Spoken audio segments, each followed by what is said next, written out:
Hello, and welcome back to the Sleepy Darwin. Whether you're here to ease into sleep, to let go of the day's worries, or to simply wonder about the vast machinery of our solar system, you've found the perfect place to rest. Tonight, we're exploring a question that sounds terrifying but becomes strangely soothing when we slow it down and examine it piece by gentle piece. What would actually happen if our sun, that steady furnace that's been burning for nearly 5 billion years, simply switched off? This isn't a story of panic or disaster, but rather a quiet meditation on time, temperature, and the surprising resilience of our little blue world floating in the cosmic dark. We'll follow Earth's gentle descent into cold and silence, discovering how long the lights would stay on, when the oceans might freeze, and why, remarkably, we'd have more time than you might think. Before we begin this twilight journey through a sunless world, if these sleepy explorations bring you comfort, a like and subscribe would mean everything to a small channel drifting through the YouTube cosmos. And please, let me know in the comments where you're listening from and what time it is in your corner of the world. I hope this video isn't too interesting, but if it keeps you awake, at least you'll be pondering the beautiful fragility of warmth, light, and the star that makes everything possible. So settle in, breathe slowly, and let's imagine our world gently cooling under an infinite blanket of stars. Let's begin our journey with something almost comforting in its precision. If our sun were to simply stop, to cease its ancient nuclear dance and fall silent after nearly 5 billion years of faithful burning, we wouldn't know it immediately, not for 8 minutes and 20 seconds, to be wonderfully exact. This is one of the universe's gentler mercies, the speed of light, that cosmic speed limit that governs how fast information can travel through the vast emptiness between worlds. Light, you see, moves at roughly 186.0 miles per second, which sounds impossibly fast until you consider the almost unimaginable distance it must cross to reach us. Our sun sits some 93 million miles away, close enough to warm our faces on spring mornings, far enough that even light, the fastest thing in the universe, takes its time getting here. Think of it this way. Every photon of sunlight touching your skin right now began its journey 8 minutes and 20 seconds ago, racing across the cold vacuum at the only speed the universe allows. Those particles of light left the sun's surface, that roiling plasma ocean heated to 10.0 degrees Fahrenheit, and began their lonely voyage through space, carrying with them the energy that would eventually become the warmth on your cheek, the green in the leaves outside your window, the very oxygen in your lungs. So in our gentle thought experiment, as our sun falls silent, there would be 8 minutes and 20 seconds of blissful ignorance. 8 minutes where coffee would still brew, where morning joggers would still feel warm pavement beneath their feet, where children would still squint against what they didn't yet know were the very last rays of sunshine they would ever see. During these precious final minutes, you might step outside and feel that familiar warmth on your face, never knowing you were experiencing the end of an era. The light touching you in that moment would have left the sun's surface, just as it was shutting down, the last photons of a 4.5 billion-year-old story, carrying with them the final whispers of fusion reactions that had been humanity's faithful companion since our species first looked up at the sky in wonder. There's something deeply moving about this delay, isn't there? These 8 minutes represent a kind of cosmic grace period, a gentle buffer between the moment of change and the moment of realization. Even the universe, it seems, understands the value of easing us into difficult transitions. Picture those final rays of sunlight crossing the solar system one last time. They would pass by Mercury, already feeling the strange absence of new light behind them. They would sweep past Venus, that shrouded world that has known the sun's embrace for eons. They would sail through the asteroid belt, where countless chunks of rock and metal would soon begin their long journey toward darkness. And finally, they would arrive here, at our pale blue dot, carrying with them the last gift of solar energy our world would ever receive. And then, after 8 minutes and 20 seconds of ordinary Tuesday morning or peaceful Sunday afternoon, the light would simply stop arriving. The transition wouldn't be like an electric switch being flipped. Instead, it would be more like watching the end of the most beautiful sunset that never quite ended, a gentle dimming as the last photons reached us and no new ones followed. The sky would shift from blue to a deep, rich twilight, not the warm twilight we know, painted with scattered sunlight, but something altogether different. A cosmic twilight, cool and strange and infinitely deep. And then, something magical would happen that most of us have never truly experienced. The stars would appear, Not the handful of bright stars we can glimpse from our light-polluted cities, but all of them. Thousands upon thousands of pinpricks of light scattered across the velvet darkness, the Milky Way stretching like a river of luminescence from horizon to horizon. For the first time in human history, everyone on the day side of Earth would see the night sky in all its glory. City dwellers who had never seen more than a dozen stars would suddenly find themselves beneath a canopy of light that would take your breath away. The constellation Orion would stand proud and clear, the Big Dipper would wheel overhead in perfect clarity, and Venus, brilliant Venus, would shine like a beacon in the cosmic dark. But perhaps most beautifully of all, the moon would still be there, still glowing with reflected sunlight. You see, the moon is much closer to us than the sun, only about 240 miles away, so light that bounced off the moon's surface would still be reaching us for another second and a bit. Our faithful lunar companion would continue to shine in the darkness, a silver reminder of the light that was, before it too would fade into the star-scattered night. People would step out of their homes and offices, drawn by the sudden strangeness of the sky, and find themselves part of an impromptu astronomy lesson of cosmic proportions. Children would point at stars they'd never seen before. Adults would remember childhood camping trips and the wonder of truly dark skies. For a brief, magical moment, humanity would be united under a sky more beautiful than most of us have ever witnessed. There would be confusion, certainly. Phone calls to weather services and observatories. Social media would buzz with photos that cameras couldn't quite capture. The human eye seeing beauty that technology struggles to reproduce. But there would also be wonder. That ancient human response to the cosmos that connects us to every generation that has ever looked up at the night sky and felt small and precious at the same time. The temperature would still be warm. The air would still be breathable. Birds might be confused, returning to their roosts as if evening had fallen. But there would be no immediate crisis, no sudden catastrophe. Just a world gradually realizing that something profound had changed. Something that would require a new kind of courage and ingenuity and community.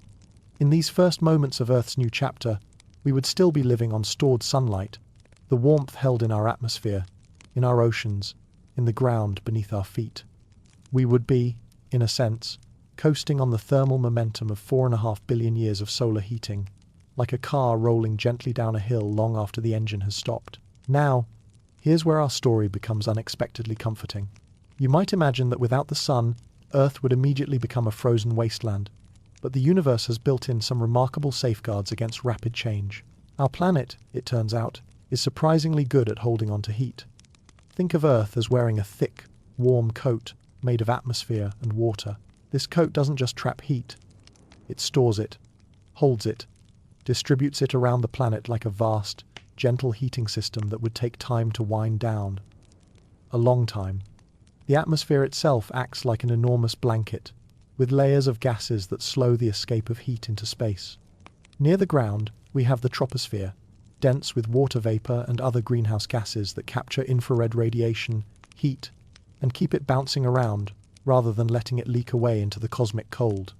Above that, the stratosphere provides another layer of insulation, and above that, the mesosphere and thermosphere form additional barriers between our warm world and the 454 Fahrenheit cold of deep space. But perhaps even more important than our atmospheric blanket are our oceans, those vast reservoirs of liquid warmth that cover more than 2/3 of our planet's surface. Water, you see, has an almost magical property called high heat capacity, which means it takes an enormous amount of energy to heat it up, and equally important for our story, it takes an enormous amount of time for it to cool down. Every gallon of seawater holds enough thermal energy to heat the air above it for hours and hours. Multiply that by the roughly 300 million cubic miles of water in our oceans, and you begin to understand why Earth wouldn't simply freeze solid the moment the sun went out.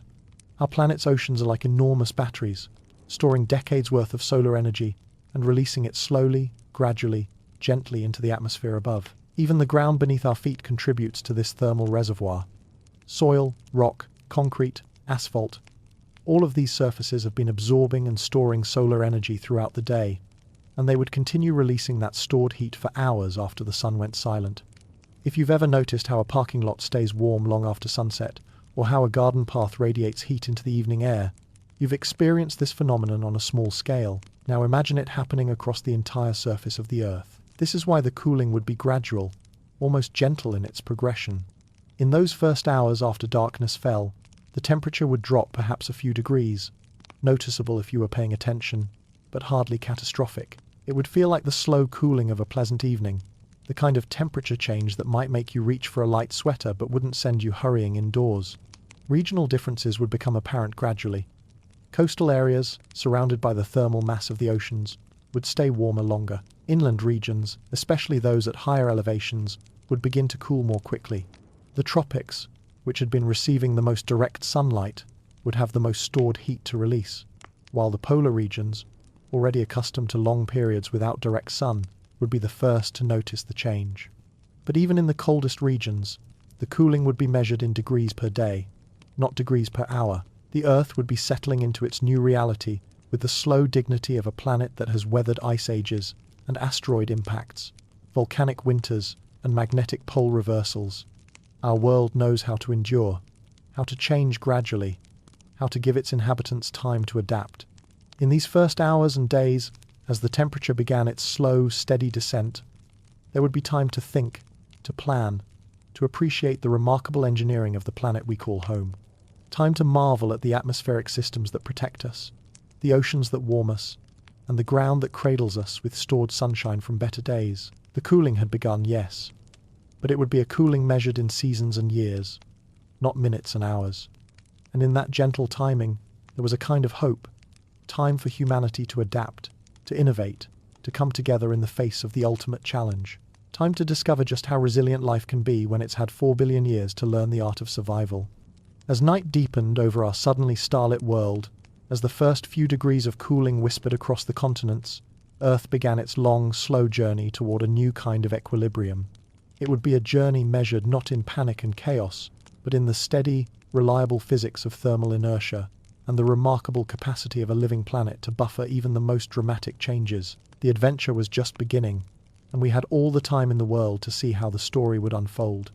As Earth settled into its first week without sunlight, something quietly beautiful began to happen in gardens and forests around the world. The great green machinery of photosynthesis, that ancient alchemy that turns light into life, simply and peacefully came to a stop.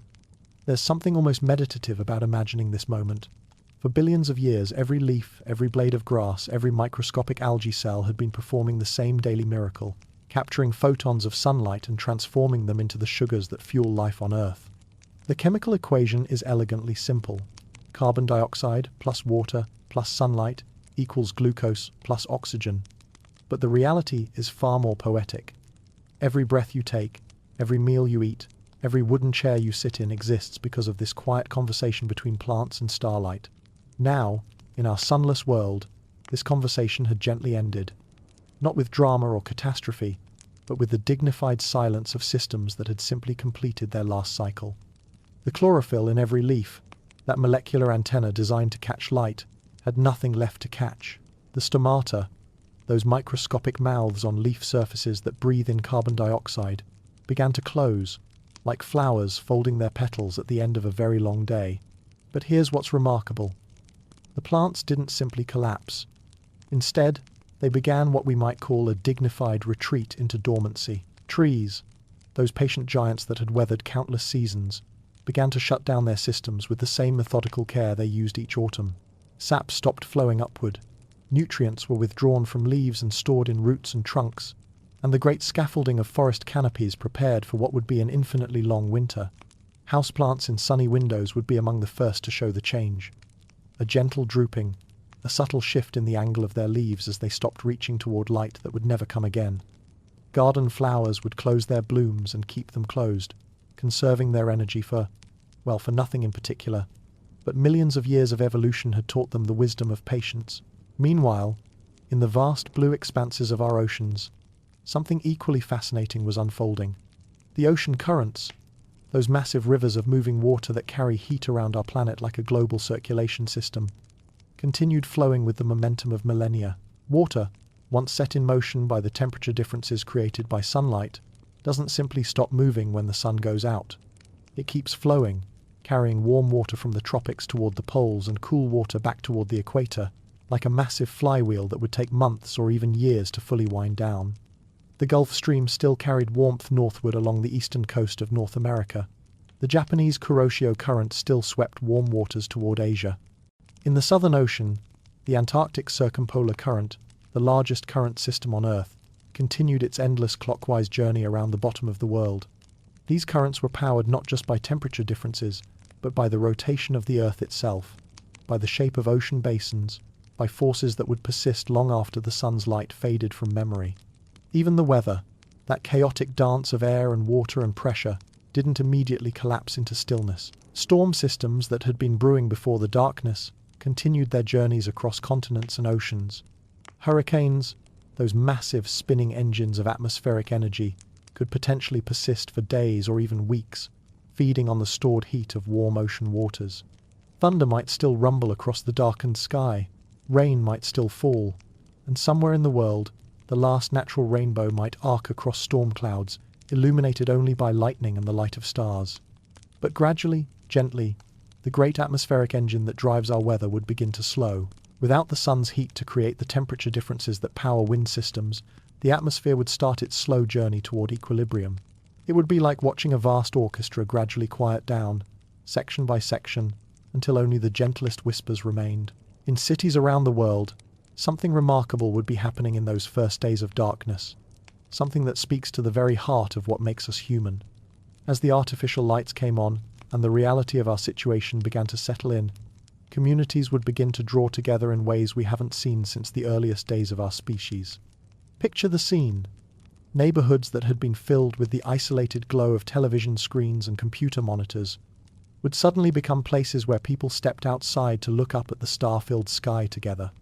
Children who had never seen the Milky Way would point in wonder at the river of light stretching across the darkness. Adults would remember camping trips and nights spent away from city lights, sharing those memories with neighbors they'd barely spoken to before. There would be an almost medieval quality to these first evenings, not in terms of hardship, but in terms of community. Candles would appear in windows, not from necessity, but from a kind of instinctive desire to create warmth and gathering places. The soft, flickering light of flames would replace the harsh blue glow of screens, creating pools of golden warmth that seemed to invite conversation and connection. Restaurants with gas stoves and wood-fired ovens would become community gathering places, their kitchens still capable of producing hot meals and their dining rooms lit by candles and oil lamps. Coffee shops with manual espresso machines would serve as informal town halls, where people could gather to share news, make plans, and simply be together in the face of the unknown. The power grid, that invisible nervous system of modern civilization, would initially hold steady in most places. Nuclear power plants would continue generating electricity from the controlled splitting of atoms, a process that has nothing to do with sunlight and everything to do with the fundamental forces that hold matter together. Hydroelectric dams would keep producing power as long as rivers kept flowing. Wind turbines would spin as long as the atmosphere retained enough energy to move air masses around the planet. Coal and natural gas plants, those fossil fuel generators that are, in a sense, powered by ancient sunlight stored in the earth, would continue burning as long as fuel supplies lasted. Even solar panels, though no longer receiving new energy, wouldn't suddenly stop working. They would simply produce no new electricity, their photovoltaic cells waiting patiently for light that would never come. In homes with fireplaces and wood stoves, there would be a return to the most ancient human technology for staying warm: combustion. The wood in these fires would be releasing energy that trees had captured from sunlight years or decades ago. We would, in a sense, be burning stored sunshine to keep ourselves warm in the darkness. But perhaps most beautifully, there would be a rediscovery of technologies and ways of living that don't depend on constant energy input. Hand tools would emerge from garage workshops. Board games and musical instruments would be dusted off.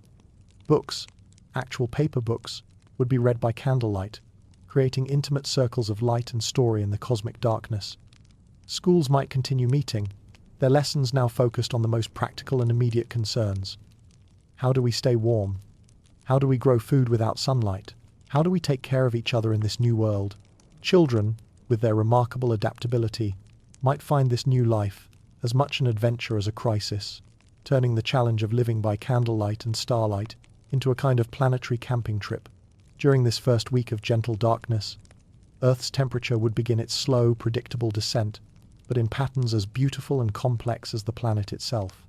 The equatorial regions, those sun-soaked zones that had been receiving the most direct solar energy for millions of years, would start their cooling journey from the highest temperatures. A tropical afternoon that might have reached 95 degrees Fahrenheit would cool to perhaps 85 degrees by the end of the first day, then settle into a slow decline of maybe 2 or 3 degrees each day thereafter. It sounds dramatic when you think about it in terms of daily temperature drops, but in practice, it would feel like the most gradual autumn ever experienced.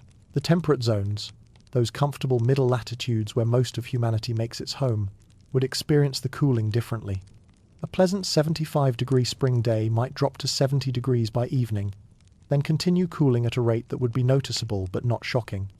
It would be like experiencing the temperature changes of a normal week compressed into each day, but spread out gently enough that a sweater today, a jacket tomorrow, and a coat the day after would be sufficient to maintain comfort.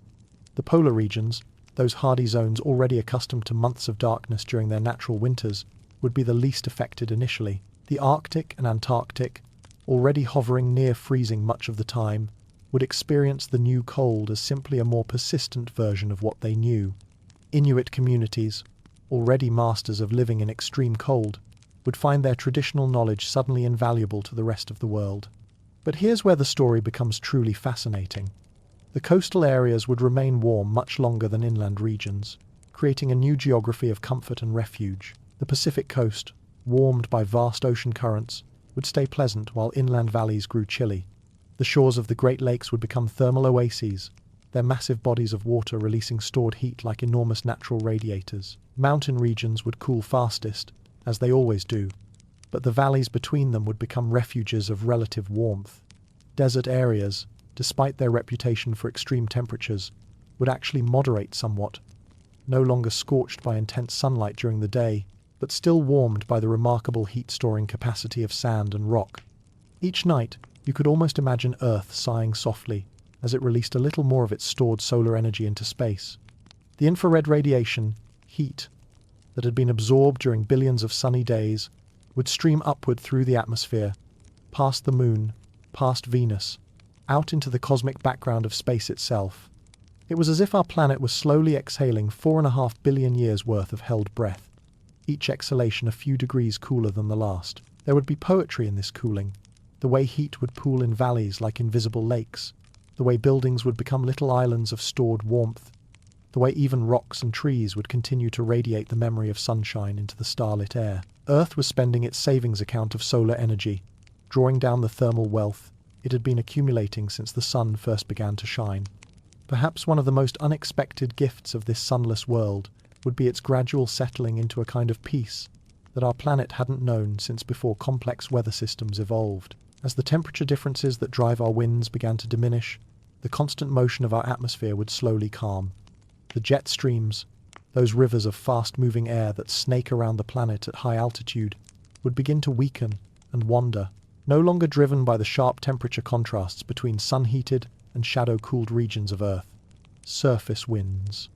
Those restless movements of air that had been stirring leaves and waves since atmospheric systems first formed, would gradually settle into gentleness, not a complete stillness.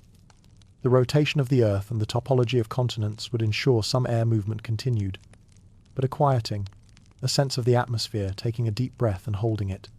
Weather fronts, those boundaries between air masses of different temperatures, would become less distinct as the entire atmosphere began its slow march toward thermal equilibrium. The dramatic temperature differences that create powerful storms would gradually fade, replaced by a more uniform coolness that moved gently across the landscape like a slow tide.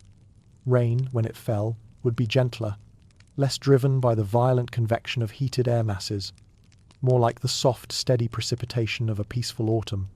Lightning would become rarer as the electrical potential built up by temperature differentials gradually dissipated. Thunder would fade to memory, leaving the sky to its newfound quiet. Even the oceans would begin to settle into a different rhythm.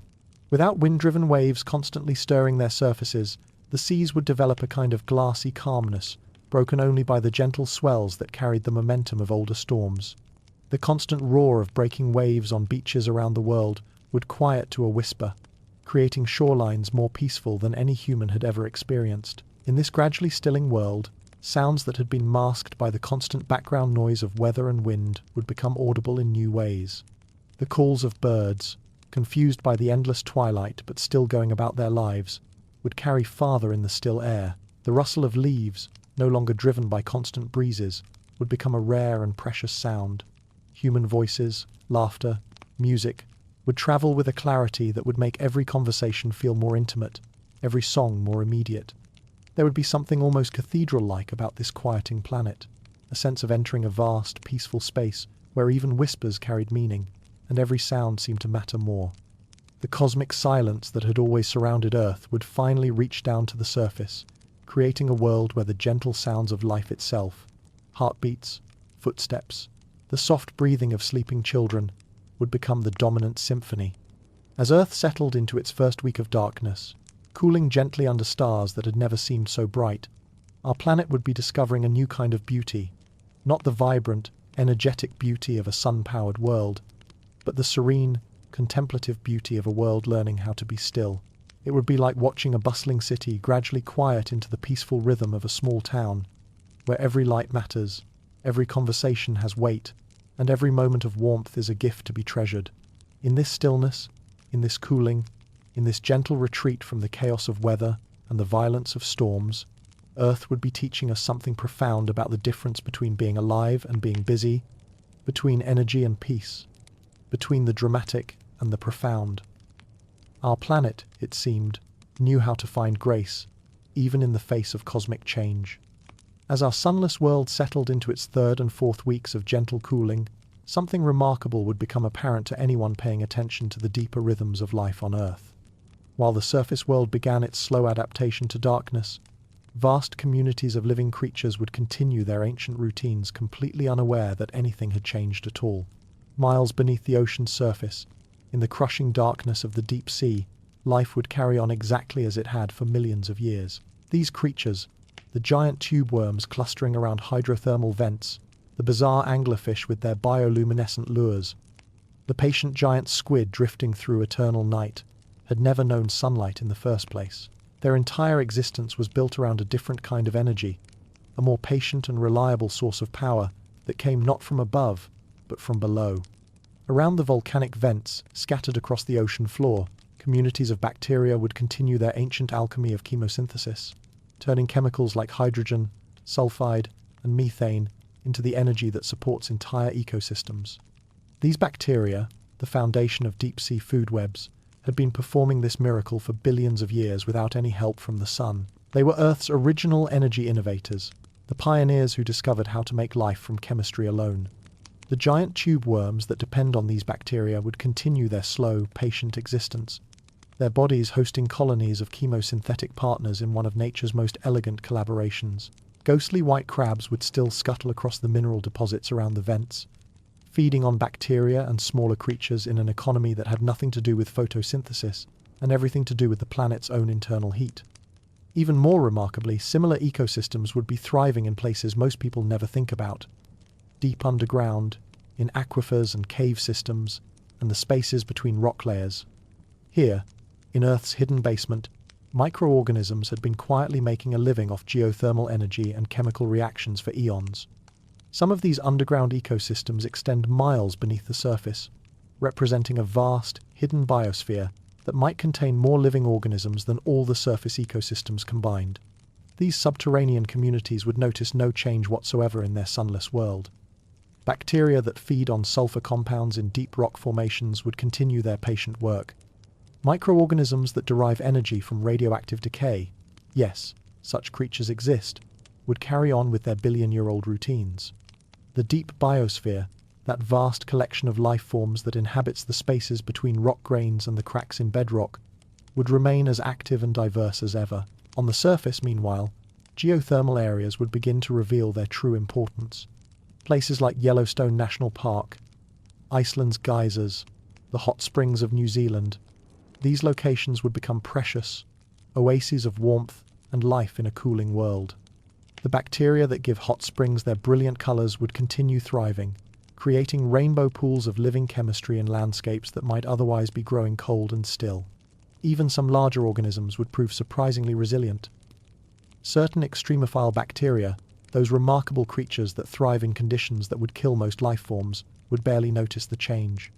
Some can survive temperatures far below freezing, others can live in complete darkness, and many require no oxygen at all. These hardy survivors would inherit a world they were uniquely equipped to handle. In cave systems around the world, ecosystems that had always depended on organic matter, washing in from the surface, would begin a slow transition, but many cave-dwelling creatures had already adapted to limited food sources and stable, cool temperatures. Bats might struggle as their insect prey became scarce, but cave fish, salamanders, and the countless invertebrates that make their homes in eternal darkness would find their environment largely unchanged. Above this resilient underground world, Earth's atmosphere would be performing its own kind of graceful ballet, a slow dance of gases and temperature that would unfold over weeks and months with the stately elegance of a planetary waltz. The great convection patterns that had driven our weather for millions of years would gradually weaken, like a spinning top slowly losing momentum. The massive cells of rising and falling air that create our trade winds and weather patterns would still be turning, but more gently now, with less energy driving their circulation. The atmosphere was like a vast engine gradually running out of fuel, but an engine so large and well built that it would take a very long time to wind down completely. Remarkably, the basic chemistry of our atmosphere would remain stable for a surprisingly long time.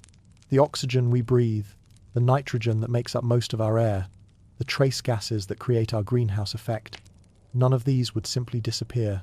Oxygen, that precious gas that makes complex life possible, would continue to be available for breathing for many years. While no new oxygen would be produced without photosynthesis, the vast reservoir of oxygen already in our atmosphere would take an extremely long time to be depleted by natural processes. The protective qualities of our atmosphere would remain largely intact as well. The ozone layer, that thin shield that protects us from harmful ultraviolet radiation, would persist even without new oxygen being produced. The magnetic field generated by Earth's molten core would continue deflecting cosmic radiation and solar wind, maintaining the invisible barriers that make our planet habitable. One of the most beautiful changes would be the gradual clearing of our skies. Clouds, those ephemeral sculptures of water vapor and ice crystals, depend on the constant evaporation and circulation of water driven by solar heating. As the energy for this cycle diminished, clouds would slowly dissipate, leaving behind skies of crystalline clarity. Imagine stepping outside after 3 weeks of gradual cooling and looking up to see stars with a clarity that most humans have never experienced. Without the constant formation of new clouds, without the haze and water vapor that normally scatter and dim starlight, the night sky would take on an almost supernatural brilliance. The Milky Way would stretch across the heavens like a river of diamonds, and planets would shine with steady, jewel-like intensity. This clearing atmosphere would create its own kind of beauty. Sunsets and sunrises would no longer exist, but in their place would be something perhaps even more magnificent. A sky so clear and dark that the aurora borealis and aurora australis, those shimmering curtains of light created by solar particles interacting with our magnetic field, would become visible much farther from the poles than ever before. The jet streams, those rivers of fast-moving air that circle the globe at high altitude, would begin to meander and weaken, but their basic structure would persist for weeks or even months.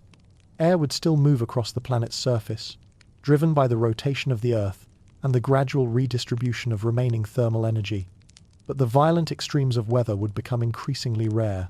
By the 3rd week of our gentle cooling, something both beautiful and profound would begin happening in the higher latitudes and elevated regions. The first new ice would start to form.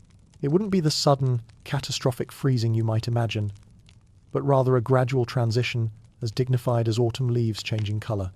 In places like northern Canada, Alaska, Siberia, and the high mountains of the world, nighttime temperatures would finally drop below the freezing point of water, creating the first frost patterns on grass and windows since the sun went out. These initial freezes would tell their own stories across the landscape. Shallow ponds and puddles would be the first to succumb, their surfaces developing that first thin skin of ice that would thicken night by night.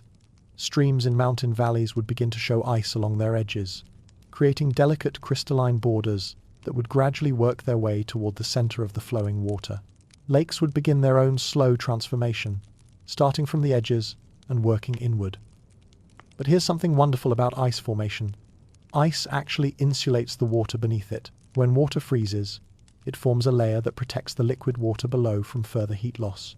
This means that larger bodies of water would develop a protective shell that would slow their own freezing process, creating pockets of liquid water that could persist for months beneath an icy surface. The formation of ice would create its own microclimate effects. Ice reflects heat rather than absorbing it, so frozen areas would actually cool more slowly once they developed their protective crystalline coating.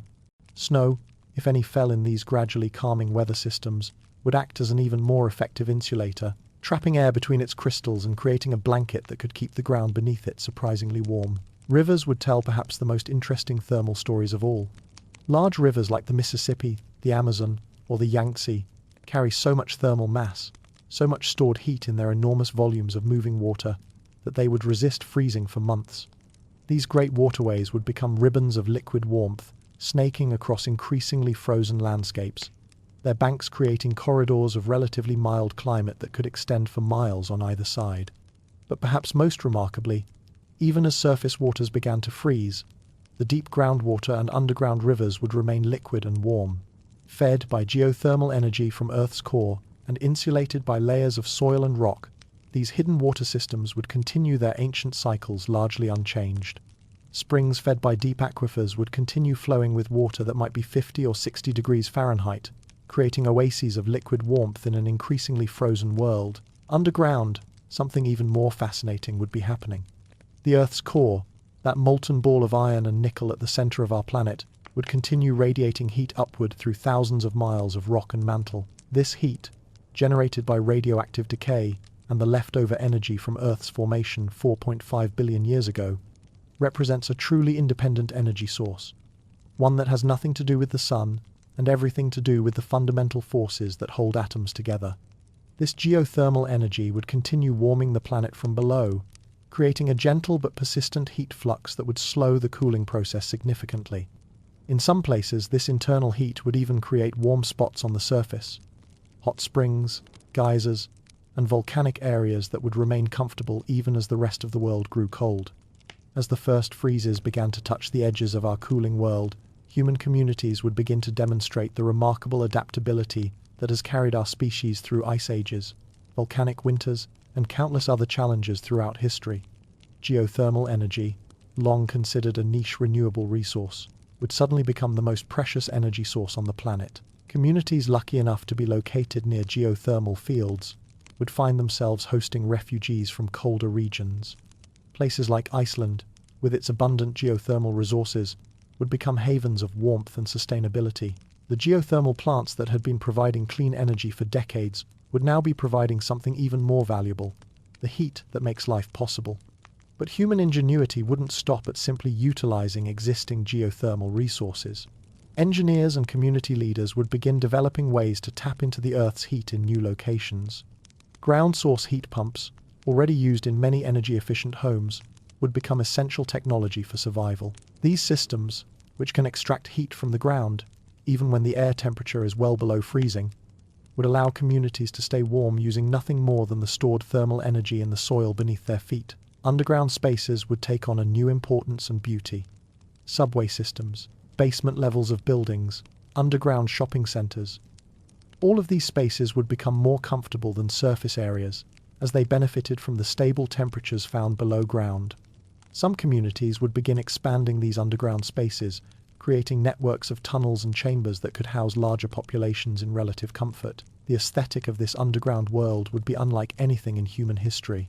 Imagine corridors lit by LED lights powered by geothermal energy, their walls lined with hydroponic gardens growing food under artificial lighting. These underground communities would develop their own culture and beauty, perhaps murals painted on tunnel walls telling the story of the sunless world above, or underground markets where people traded goods and services in spaces warmed by the planet itself. Food production would require a complete reimagining of agriculture. Hydroponic and aeroponic systems, growing plants in nutrient solutions under artificial lights, would become essential for survival. These systems, powered by geothermal energy, could produce fresh vegetables and herbs even in a world without photosynthesis. Mushroom cultivation, which doesn't require light at all, would become a crucial source of nutrition. Stored food resources would prove surprisingly adequate for the short term. Modern industrial societies maintain enormous stockpiles of preserved foods, canned goods, dried grains, frozen foods in facilities that could be powered by geothermal energy. These supplies, combined with careful rationing and community cooperation, could sustain populations for months or even years, while more sustainable food production systems were developed. The night sky, now brilliant with stars and planets in the absence of light pollution, would become a source of both navigation and inspiration. Communities would organize stargazing events, sharing telescopes and astronomical knowledge that had been the province of specialists. Children would grow up learning constellations with a clarity that no generation in the industrial age had experienced. Perhaps most beautifully, the world would be lit by human hands in ways both practical and artistic. LED lights, candles, oil lamps, and fires would create pools of warmth and light that brought people together in ways that electric lighting never had. Communities would compete to create the most beautiful lighting displays, turning their underground spaces and surface buildings into works of art that could be seen from space. Human creativity, shining like beacons in the cosmic dark. The psychological effects of this new world would be profound, but not necessarily negative. Many people would report sleeping better in the complete darkness, their circadian rhythms gradually adjusting to a world without the constant light pollution that had disrupted human sleep patterns for generations. The silence, the gradual quieting of weather and wind, would create a sense of peace that many would find deeply restorative. As Earth settled into its first month of cooling, as ice began to form at the edges of lakes, and communities learned to thrive in their underground havens, humanity would be discovering something remarkable about itself. Our capacity not just to survive change, but to find beauty and meaning in it. The challenge of living without the sun would bring out innovations and communities and forms of cooperation that might never have emerged under easier circumstances. In the gentle light of geothermal energy, in the warmth of underground communities, in the brilliant clarity of unpolluted skies, our species would be writing the first chapters of what might be called the Age of Human Light, a time when the creativity and warmth of human community would become the most important source of illumination in a darkening world. As Earth settled into its third and fourth months without the sun, our planet would be telling a story of thermal patience that reveals just how magnificently well-designed for survival our world really is.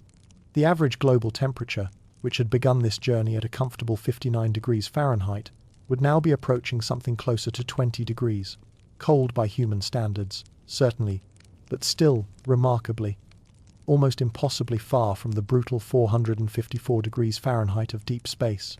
This difference between the cold we'd be experiencing and the absolute cold of the cosmos represents one of the most beautiful demonstrations of physics in action. Our atmosphere, that thin envelope of gases that clings to our planet like a gossamer blanket, would be performing perhaps the most important job in the solar system, keeping us warm not through any energy of its own, but simply by refusing to let our planet's stored heat escape too quickly into the void. The greenhouse effect, often discussed in terms of climate change, would now reveal itself as the gentle savior of our cooling world. Carbon dioxide, water vapor, methane, and other greenhouse gases in our atmosphere act like the glass walls of a greenhouse, allowing heat to enter, but making it more difficult for that heat to leave. Even as our planet cooled, this atmospheric blanket would be slowing the process dramatically, buying us time measured not in days or weeks, but in years and decades. Different regions of Earth would be cooling at fascinatingly different rates, creating a new thermal geography that would reshape how we think about our planet. The equatorial regions, which had stored the most solar energy over the eons, would still be relatively warm, perhaps hovering around 40 degrees Fahrenheit after several months, cold enough to require warm clothing but still comfortable for human habitation with proper shelter and heating. The mid-latitudes, those temperate zones where most of humanity makes its home, would be experiencing something like a permanent winter. Temperatures in the teens and 20s Fahrenheit that would require serious adaptations, but would still be well within the range of human experience. After all, millions of people already live in climates this cold for months at a time during normal winters. The polar regions, surprisingly, would be among the least affected by the change. Areas like northern Alaska and Siberia, already accustomed to months of darkness and extreme cold, would find their new conditions only slightly more severe than their normal winters. The indigenous peoples of these regions, with their thousands of years of experience living in extreme cold, would become invaluable sources of knowledge for the rest of humanity. But perhaps most remarkably, the oceans, those vast thermal reservoirs that cover more than 2/3 of our planet, would still be releasing their stored heat after months of cooling. The surface of the sea might be approaching freezing temperatures, but hundreds of feet below, the the water would still be holding onto the warmth it had absorbed during countless sunny days. This thermal mass would continue to moderate coastal climates, making seaside cities significantly warmer than inland areas at the same latitude. The oceans would be writing their own epic tale during these months of cooling, a story of thermal generosity and biological adaptation that reveals the remarkable resilience of marine ecosystems. As surface waters finally approached the freezing point, something beautiful would begin happening along coastlines around the world. Sea ice would start forming, but not the catastrophic flash freezing of science fiction movies. Instead, it would be the slow, methodical ice formation that Arctic seas experience every winter, a gradual thickening of crystalline layers that would actually protect the warmer water beneath. The formation of sea ice creates its own insulation system. Ice is actually an excellent insulator, and a layer of sea ice acts like a blanket that slows further heat loss from the water below. This means that as the surface froze, the ice itself would help preserve the liquid ocean underneath, creating a system that naturally regulates its own cooling rate. Beneath this developing ice layer, the deep oceans would still be holding enormous amounts of thermal energy.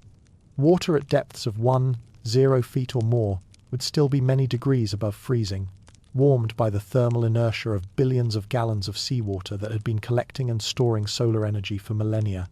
These deep waters would continue to circulate slowly, carrying their stored warmth around the planet in currents that might persist for years. Marine life would respond to these changes with the same kind of remarkable adaptability that has allowed ocean ecosystems to survive ice ages, volcanic winters, and asteroid impacts throughout Earth's history. Fish, whales, dolphins, and countless smaller creatures would begin a slow migration toward the depths, following the thermal gradient to find the warmest available water. Many species would barely notice the change. Deep-sea creatures that live in waters that are always just above freezing would find their environment essentially unchanged. The giant squid, dwelling in perpetual darkness, thousands of feet below the surface, would continue their mysterious lives in waters that remained liquid and hospitable. Schools of fish would move deeper and closer to underwater volcanic vents, those oases of warmth that would become increasingly precious as the surface world cooled. These hydrothermal vents, scattered across the ocean floor like underwater campfires, would support thriving ecosystems completely independent of surface conditions. Around each vent, communities of tube worms, crabs, and specialized bacteria would continue their ancient partnerships, creating pockets of biological abundance in an increasingly cold sea. Whales and other marine mammals, with their thick layers of blubber designed for cold water survival, would actually be well equipped for this new ocean environment. Some species might even benefit from the reduced human activity and shipping traffic as surface conditions became more challenging for maritime commerce. Perhaps most remarkably, the formation of sea ice would create new habitats rather than simply destroying old ones. The underside of sea ice becomes a surface where algae and other organisms can grow, creating food sources for fish and other marine life. Seals and polar bears, already adapted to ice-covered seas, would find their habitat expanding as ice formation spread to new regions. On land, the plant kingdom would be settling into what might be called the most dignified retreat in the history of life on Earth. Without photosynthesis to sustain them, plants couldn't survive indefinitely, but their response to this cosmic challenge would be a masterclass in biological grace and patience. Trees, those ancient sentinels that had weathered countless seasons and storms, would enter a dormancy deeper than any winter sleep they had ever known. Deciduous trees, already experts at shutting down for cold months, would drop their leaves and withdraw their sap, concentrating all their remaining energy in their roots and heartwood. Evergreen trees would gradually brown, their needles finally releasing their hold on branches that had carried them through decades of changing seasons. But here's something beautiful about this process. Trees wouldn't simply die and fall over. Instead, they would enter a kind of suspended animation, their living cells slowing their metabolism to nearly zero. In the increasing cold, the processes of decay and decomposition would slow dramatically, meaning that forests would stand for months or even years as monuments to the age of photosynthesis, their forms preserved in the crystal air like natural sculptures. Seeds and spores, those patient packages of genetic potential that plants had been perfecting for hundreds of millions of years, would settle into waiting modes they were already designed for. Many seeds can survive freezing temperatures for decades or even centuries, waiting for conditions to improve before germinating. In a sense, the plant kingdom would be placing its bets on the future, trusting that someday, somehow, conditions might allow life to begin again. Smaller plants would tell their own stories of adaptation and endurance. Mosses and lichens, already champions of survival in harsh conditions, might persist longer than larger plants. Their simple structures and efficient metabolisms allowing them to eke out existence on minimal resources. Some varieties of moss can survive being completely frozen and dried out, returning to active growth when conditions improve. Underground, root systems would become vast storage networks, holding whatever resources they could gather for as long as possible. The mycorrhizal fungi that form partnerships with tree roots, those underground networks that some scientists call the Wood Wide Web, would continue their slow, patient work of nutrient exchange, creating a hidden ecosystem that could persist long after the visible forest had gone dormant. Grasslands would take on an ethereal beauty as they gradually turned brown and lay down in neat patterns dictated by prevailing winds. Prairie grasses, with their deep root systems designed to survive drought and fire, would wait patiently beneath the growing layers of frost, their crowns protected underground where temperatures remained more stable. The decomposition of organic matter would slow dramatically in the cold, creating a kind of natural preservation system. Fallen leaves, dead branches, and other organic debris would accumulate in remarkably well-preserved layers, creating a fossil record of the last season of photosynthesis that could potentially last for thousands of years in the right conditions. As the months passed and Earth's surface continued its steady cooling, a completely new map of human habitability would emerge. One based not on climate zones and seasonal patterns, but on the ancient, reliable heat sources that came from the planet itself. Yellowstone National Park would transform from a scenic destination into one of the most valuable pieces of real estate on Earth. The same geothermal features that had attracted tourists for generations would now be providing life-sustaining warmth for communities of climate refugees. The famous geysers, hot springs, and thermal pools would become the centers of new settlements, with buildings designed to capture and distribute the precious heat rising from the Earth's crust. Iceland, that volcanic island nation that had already built much of its civilization around geothermal energy, would become a beacon of hope and sustainability in the cooling world. Its existing infrastructure for harnessing underground heat would allow it to maintain a relatively normal standard of living, while much of the world struggled with the challenges of survival in an increasingly cold environment. Other geothermal regions around the world would experience similar transformations. The hot springs of New Zealand, the volcanic regions of Italy, the geysers of Chile, all of these places would see their populations swell as people migrated toward the warmth rising from deep within the earth. These areas would develop their own cultures and economies, with geothermal heat becoming more valuable than oil or gold had ever been. Cave systems would reveal their hidden value as natural shelters from the cold. Large cave networks like Mammoth Cave in Kentucky or the vast limestone caverns of the Yucatan would maintain stable temperatures year-round, making them ideal locations for underground communities. The natural insulation provided by hundreds of feet of rock would keep these spaces comfortable, even as surface temperatures dropped far below freezing. Subway systems and other underground infrastructure in major cities would be repurposed as residential and commercial spaces.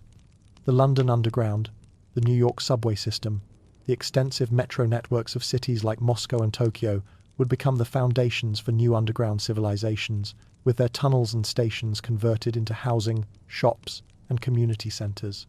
Even basements and underground parking garages would become precious resources, with property values literally turning upside down as below-ground spaces became more valuable than penthouses and scenic surface locations. The deeper underground a space was located, the more stable and warm its temperature would remain. Hot springs, whether natural or artificially created by drilling deep wells, would become the centers of new communities. People would learn to build greenhouses and living spaces around these warm water sources, creating oases of life and agriculture in an increasingly cold landscape. The ancient human tradition of gathering around sources of warmth and water would reassert itself in ways not seen since our earliest ancestors first learned to control fire.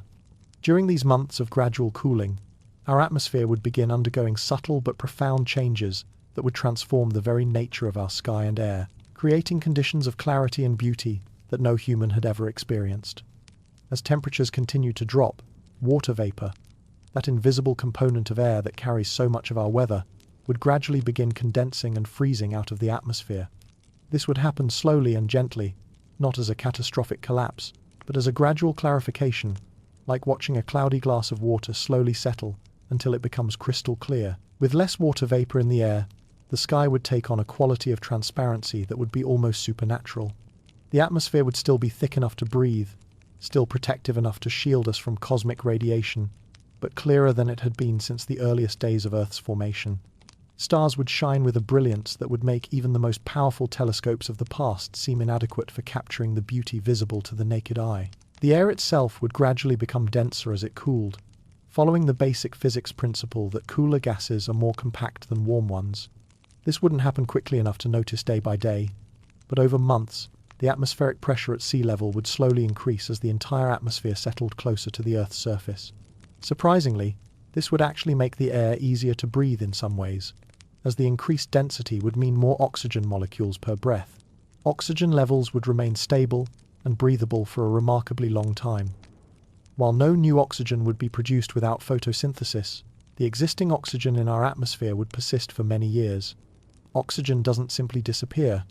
It gets consumed very slowly by oxidation processes like rust formation and cellular respiration, but these processes happen gradually enough that breathable air would remain available for much longer than most people might expect. The gradual removal of water vapor from the atmosphere would have another beautiful effect: the elimination of most weather patterns.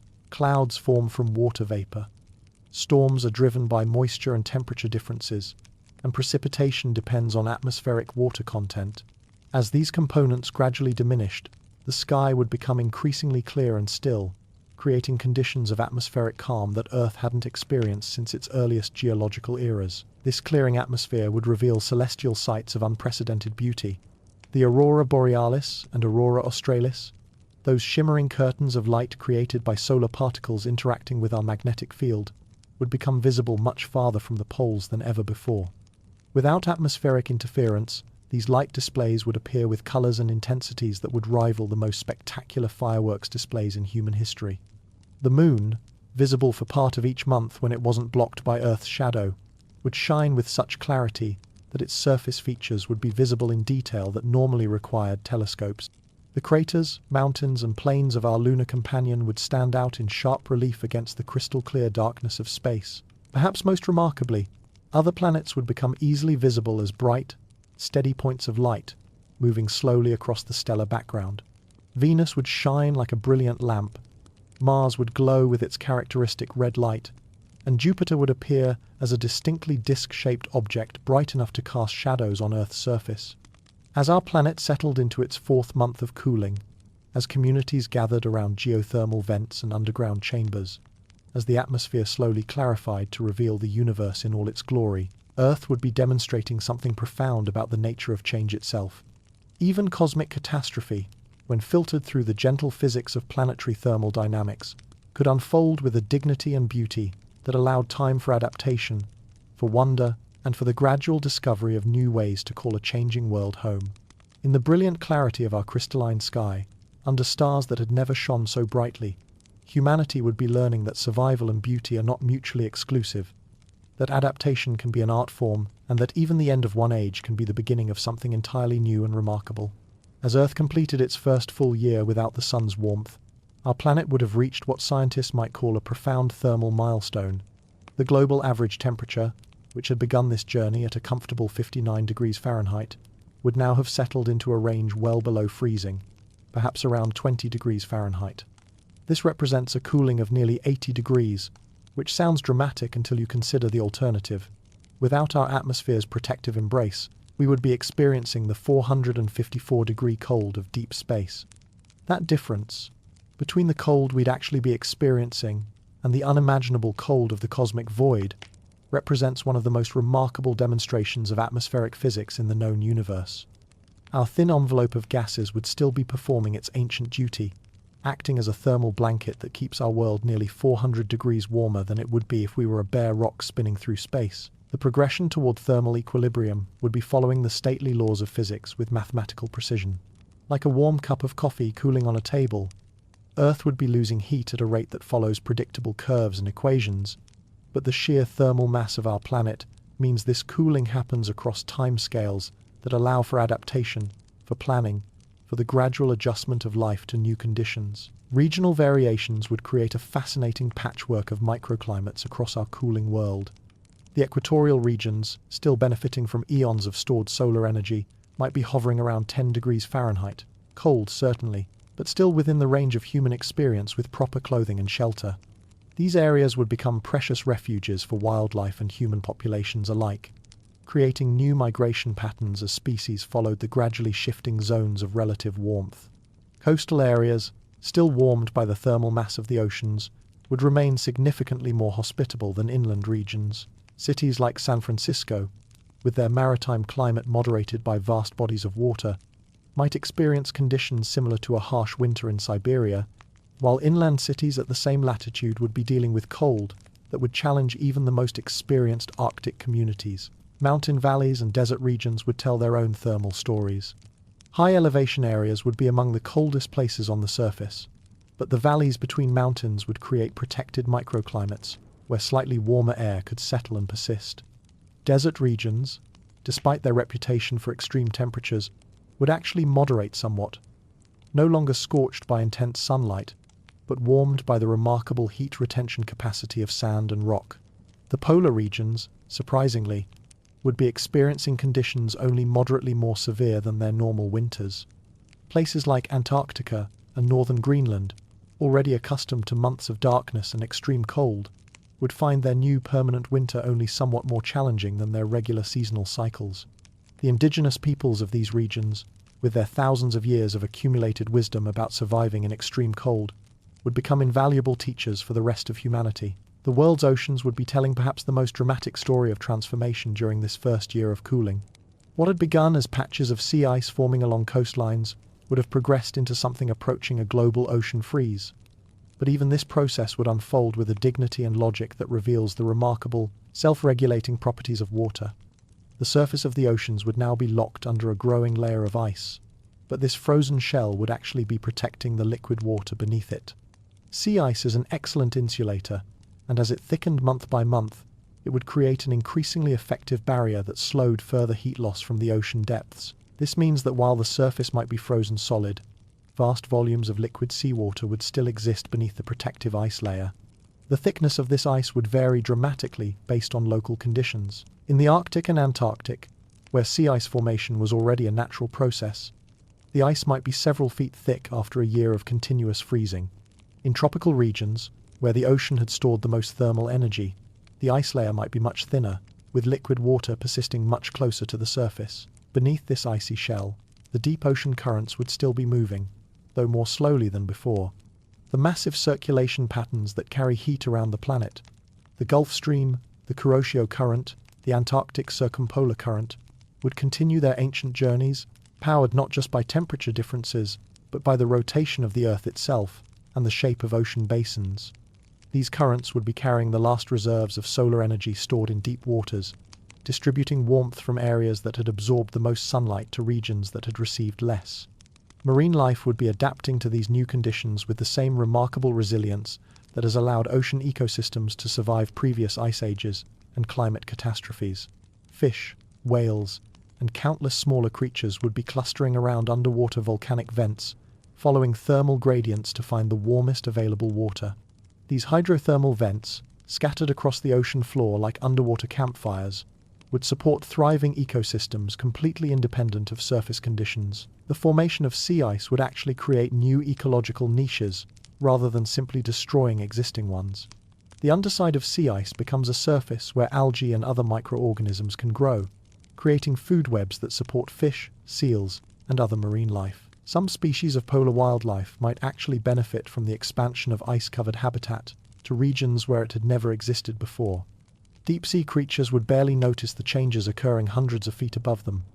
The giant squid, the bizarre deep-sea fish with their bioluminescent lures, the communities of organisms around hydrothermal vents, all of these would continue their ancient routines in waters that remained liquid and relatively warm. The deep ocean would remain one of Earth's most stable environments, largely unchanged by the cosmic catastrophe unfolding on the surface.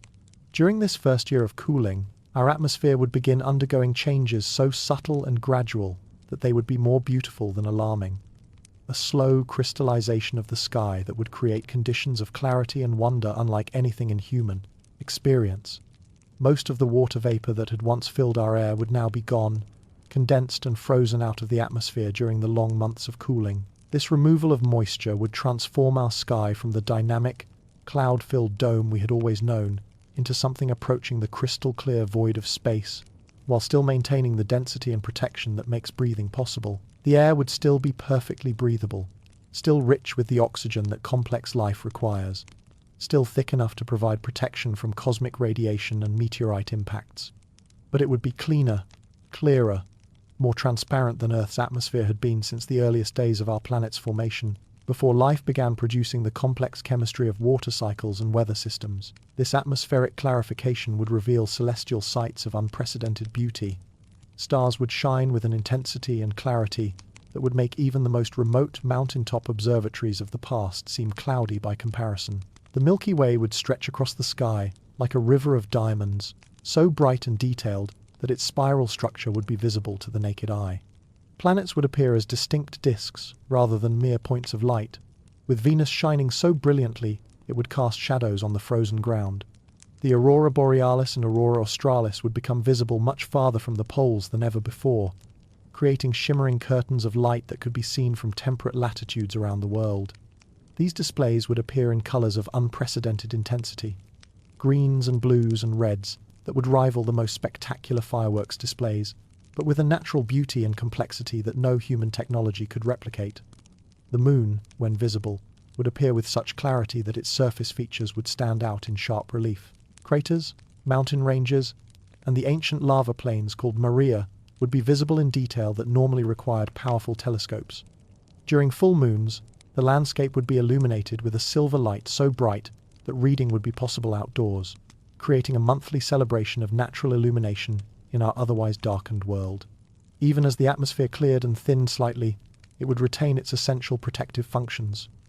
The ozone layer would persist, continuing to shield the surface from harmful ultraviolet radiation. The magnetic field generated by Earth's molten core would keep deflecting cosmic radiation and charged particles from space. The atmosphere would still be dense enough to burn up most meteorites before they could reach the ground, maintaining the protective barrier that has kept Earth habitable for billions of years. In this year-old sunless world, life would be demonstrating its most remarkable characteristic: its stubborn, beautiful refusal to simply give up. While the surface world settled into its frozen new reality, vast communities of organisms would be thriving in Earth's warm depths, completely unaffected by the cosmic catastrophe unfolding above them. Around hydrothermal vents scattered across the ocean floor, ecosystems that had never depended on sunlight would continue their ancient routines exactly as they had for millions of years. Giant tube worms, their bodies hosting colonies of chemosynthetic bacteria, would continue their patient existence in the warm, chemical-rich waters around underwater volcanoes. These bacteria, the foundation of deep-sea food webs, would keep performing their remarkable alchemy of turning hydrogen sulfide and methane into the energy that supports entire communities of life. Ghostly white crabs would still scuttle across mineral deposits around the vents, feeding on bacteria and smaller creatures in an economy that had nothing to do with photosynthesis and everything to do with the planet's own internal chemistry. Bizarre fish with bioluminescent lures would continue hunting in the eternal darkness of the deep sea, their strange beauty unchanged by the absence of sunlight thousands of feet above them. Perhaps even more remarkably, the deep biosphere, that vast collection of microorganisms that lives in the spaces between rock grains and in underground water systems, would remain completely active and diverse. Some scientists estimate that this underground ecosystem might contain more living organisms than all the surface ecosystems combined, representing a hidden world of life that extends miles beneath our feet. These subterranean communities would include bacteria that derive energy from radioactive decay, organisms that feed on sulfur compounds in deep rock formations, and microorganisms that have been living in underground aquifers for millions of years. Some of these creatures had never known sunlight existed in the first place, making them perfectly adapted for a sunless world. Cave systems around the planet would become refuges for more familiar forms of life. Bats might struggle as their insect prey became scarce, but cave-dwelling fish, salamanders, and countless invertebrates would find their environment largely unchanged. Cave ecosystems that had always depended on organic matter washing in from the surface would face challenges, but many cave species had already evolved to survive on minimal food sources and stable, cool temperatures. Even some surface microorganisms would prove surprisingly resilient. Extremophile bacteria, those remarkable creatures that thrive in conditions that would kill most life forms, would barely notice the change in surface conditions. Some can survive temperatures far below freezing, others can live in complete darkness, and many require no oxygen at all. These hardy survivors would inherit a surface world they were uniquely equipped to handle. Geothermal areas would become islands of biological activity in the cooling world. The colourful bacterial mats that give hot springs their brilliant hues would continue thriving, creating rainbow pools of living chemistry and landscapes that might otherwise be growing cold and still. These geothermal oases would support not just bacteria, but entire food webs of organisms adapted to warm, mineral-rich environments. As humanity marked its first anniversary in a world without sunlight, the most remarkable story would be not one of desperation or collapse, but of adaptation, innovation, and the discovery of new forms of beauty and community that might never have emerged under easier circumstances. Communities clustered around geothermal sources would have developed into thriving settlements that combined high technology with ancient wisdom about living close to the Earth's natural heat sources. Yellowstone, Iceland, New Zealand's thermal regions, and similar locations around the world would have become beacons of sustainable civilization, their populations swelled by climate refugees, but organized around principles of cooperation and resource sharing that the crisis had made essential. These geothermal communities would have developed their own distinctive cultures and economies. Heat would have become the most valuable commodity on Earth, more precious than oil or gold had ever been. New professions would have emerged. Thermal engineers who specialized in capturing and distributing geothermal energy, underground architects who designed living spaces carved into hillsides and rock formations, and agricultural specialists who grew food in heated greenhouses and hydroponic systems. The aesthetic of human habitation would have transformed completely. Underground cities lit by LED lights powered by geothermal energy would have developed their own forms of beauty and art. Imagine corridors carved from living rock, their walls decorated with murals telling the story of humanity's adaptation to the sunless world. Community spaces would be designed around central hearths and gathering areas where people could share warmth, food, and stories. Surface cities would have taken on an entirely different character as well. Buildings would be valued not for their views or height, but for their thermal efficiency and proximity to heat sources. Skyscrapers would be lit from within by the warm glow of efficient heating systems, creating towers of light that could be seen for miles across the frozen landscape. These illuminated cities would serve as beacons of human persistence, visible proof that civilization could adapt and thrive even under cosmic-scale challenges. The arts would flourish in unexpected ways in this candlelit world. Musicians would compose symphonies inspired by the sounds of wind across ice and the gentle hum of geothermal systems. Writers would craft new forms of literature that captured the experience of living under star-filled skies. Visual artists would work with light itself as their medium, creating installations and sculptures that played with the interplay of artificial illumination and cosmic darkness. Children born during this first year of the sunless world would grow up with a relationship to the night sky that no previous generation had ever experienced. They would learn constellations with a clarity and intimacy that would make them natural astronomers, able to navigate by stars and predict celestial events with skills that had been largely lost in the age of electric lighting and urban development. Perhaps most remarkably, many people would report a profound sense of peace in this new world.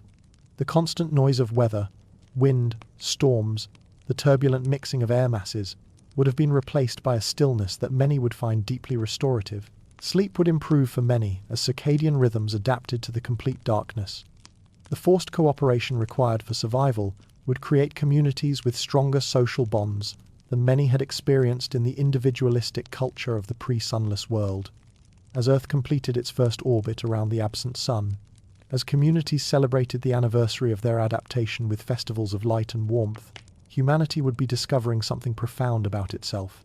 Not just the capacity to survive change, but the ability to find meaning, beauty, and joy in the midst of it. The first year without the sun would be remembered not as a year of loss, but as the year humanity learned to create its own light in the cosmic darkness, proving that the warmth that matters most doesn't come from stars, but from the connections we make with each other in the face of an infinite and mysterious universe. As decades passed in our sunless world, Earth would be settling into a thermal equilibrium so profound and strange that it would redefine our understanding of what it means for a planet to be alive. After 2030, Perhaps 40 years of gradual cooling, our world's surface temperature would be approaching 100 degrees Celsius. That's 148 degrees Fahrenheit, cold enough to freeze carbon dioxide solid and create landscapes of dry ice snow glittering under starlight. Yet even at these extreme temperatures, our planet would still be demonstrating the remarkable protective power of its atmosphere. That thin envelope of gases that had seemed so fragile when viewed from space would still be keeping us nearly 300 degrees warmer than the absolute cold of the cosmic void. The greenhouse effect, now working with trace amounts of remaining water vapor and other gases, would continue to trap whatever heat rose from Earth's interior, creating a delicate but persistent thermal blanket around our cooling world. The atmosphere itself would be noticeably thinner now, contracted by the cold into a denser layer closer to Earth's surface. Breathing at sea level would feel like being at a moderate altitude in the old world, noticeable but not dangerous for healthy individuals. The reduced atmospheric pressure would create interesting effects.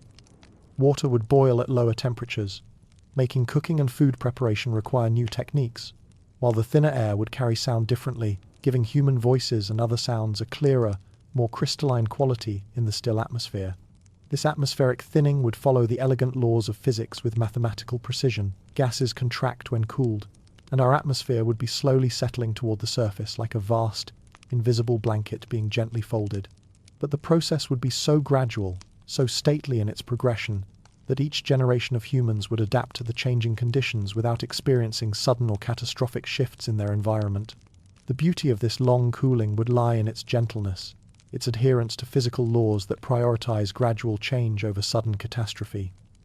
Like a massive ship slowly coming to rest after its engines have stopped, Earth would be demonstrating the profound inertia built into planetary systems, the way that enormous thermal mass and complex atmospheric dynamics create buffers against rapid change, buying time for adaptation and the gradual adjustment of life to new conditions. Regional variations would create a fascinating geography of cold, with some areas maintaining relatively mild conditions, while others became truly alien environments.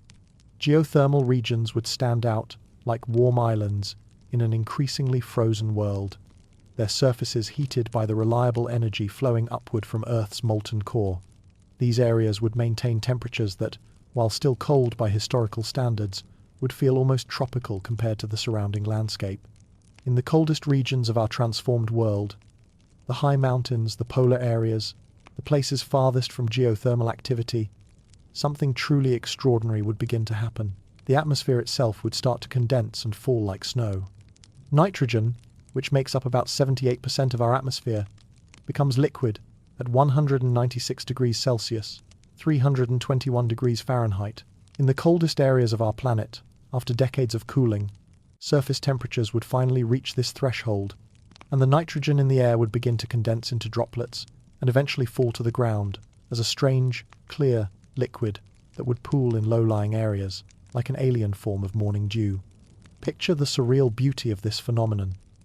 In the depths of winter on high mountain peaks or in polar valleys, the air itself would begin to rain down as liquid nitrogen, creating pools and streams of incredibly cold liquid that would flow like water but evaporate instantly if touched by anything warmer. These nitrogen pools would create their own microenvironments, with temperatures so low that they would freeze almost any other substance instantly. Oxygen, which becomes liquid at an even colder, 218 degrees Celsius, 360 degrees Fahrenheit, would begin to condense in the very coldest locations.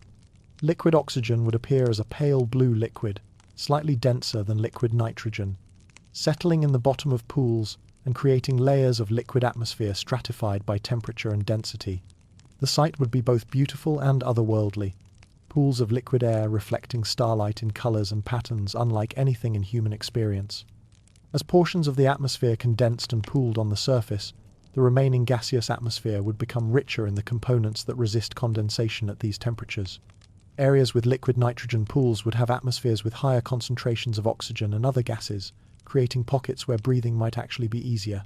Despite the extreme cold, though the air would be so thin overall that human activity would require significant protection and life support.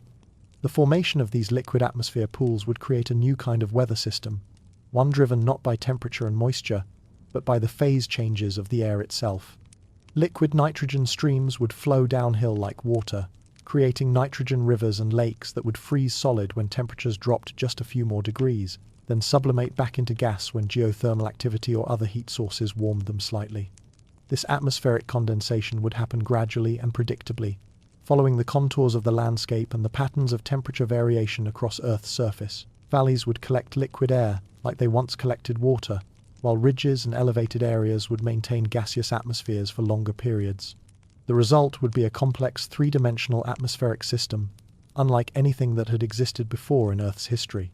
While the surface world transformed into something from another planet, deep beneath our feet, the ancient geological processes that have shaped Earth for billions of years would continue almost entirely unchanged. The molten core, that ball of liquid iron and nickel at the heart of our planet, would still be churning and spinning, generating the magnetic field that protects us from cosmic radiation and maintaining temperatures that reach thousands of degrees.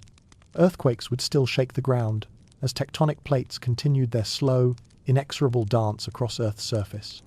Mountain ranges would still rise as continents collided, valleys would still form as plates pulled apart, and volcanoes would still erupt with the same magnificent force they had displayed throughout geological history. These processes derive their energy not from the sun, but from the heat trapped within our planet during its formation, and from the ongoing radioactive decay of elements in Earth's core and mantle. In fact, with the surface world now silent and still, geological activity would become more noticeable than ever before. Without the masking noise of wind and weather, the subtle sounds of the living Earth, the creaking of rock under pressure, the distant rumble of magma moving through underground chambers, the gentle hiss of geothermal vents, would become part of the acoustic landscape of the new world. Volcanic activity would take on a new importance and beauty in this frozen landscape. Eruptions would create spectacular displays of light and heat against the star-filled sky, with lava flows generating vast clouds of steam as they encountered ice and snow. These volcanic events would temporarily warm large areas around them, creating pockets of livable conditions that might persist for months or years after each eruption. Geothermal features would become even more prominent and valuable than they had been in the early years of cooling. Hot springs, geysers, and fumaroles would stand out dramatically against the frozen landscape, creating oases of warmth and even liquid water in a world where such things had become precious beyond measure. The contrast between these heated areas and the surrounding frozen terrain would be so extreme that they would be visible from space as bright, warm spots against the cold background of the planet. The planet's internal heat engine would now be the only source of surface warmth, making geothermal areas not just comfortable refuges, but the only places where complex surface ecosystems could survive. These geothermal oases would support not just human communities, but also the last populations of cold-adapted plants and animals, creating biological islands in an increasingly lifeless surface world.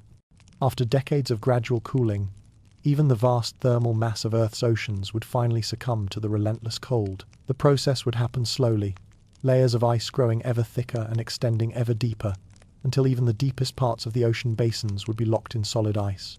This wouldn't be the sudden, catastrophic freezing of science fiction, but rather a gradual process that would unfold over many years. The ice would advance downward through the water column like an incredibly slow avalanche, kilometre by kilometre, until it reached the ocean floor. The pressure from the weight of ice above would compress the deeper layers into incredibly dense formations, creating ice structures unlike anything seen in nature before. The freezing process would follow the laws of thermodynamics with inexorable logic. Seawater freezes at a slightly lower temperature than fresh water due to its salt content, but even this protection would eventually be overcome by the persistent cold. As the ice formed, it would exclude salt from its crystal structure, creating pockets of extremely salty brine that would remain liquid at lower temperatures, forming intricate networks of liquid channels within the solid ice matrix. Marine ecosystems would face their greatest challenge during this period. Fish, whales, seals, and countless smaller creatures would be forced into ever smaller pockets of liquid water, competing for space and resources in a shrinking aquatic world.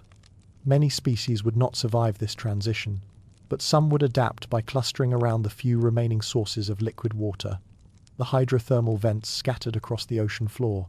These underwater volcanic vents would become like underwater cities in the frozen ocean, supporting the last large-scale marine ecosystems on Earth. The heat rising from these vents would maintain pockets of liquid water, even when the rest of the ocean had turned to solid ice. creating biological refuges where life could continue to thrive. The contrast would be remarkable.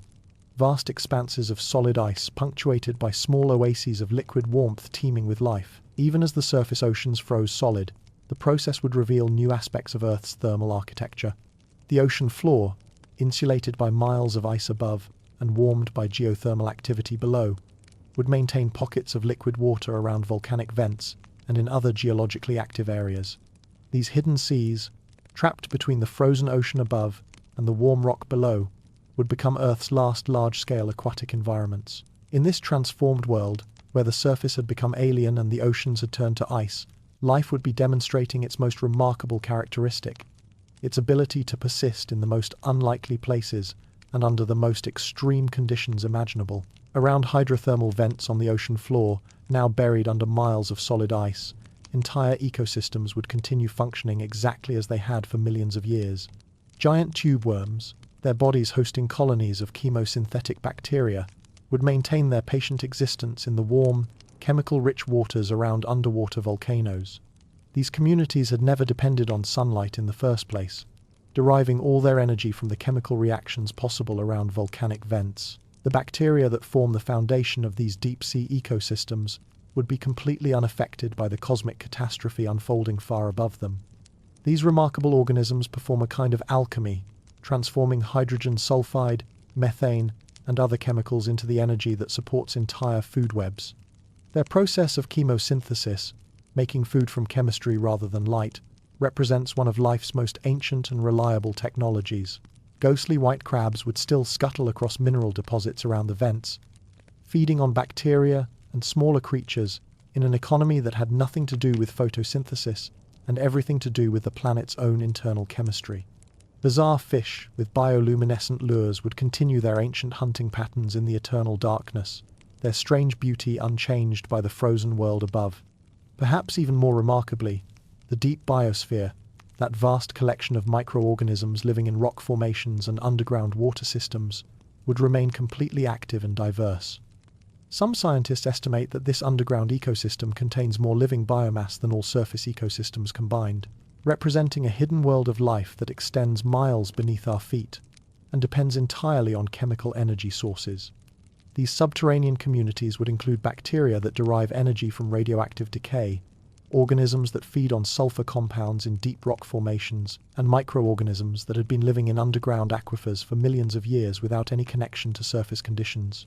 Some of these deep-living creatures reproduce so slowly that they were essentially immortal on human timescales, making them perfectly equipped to outlast any surface catastrophe.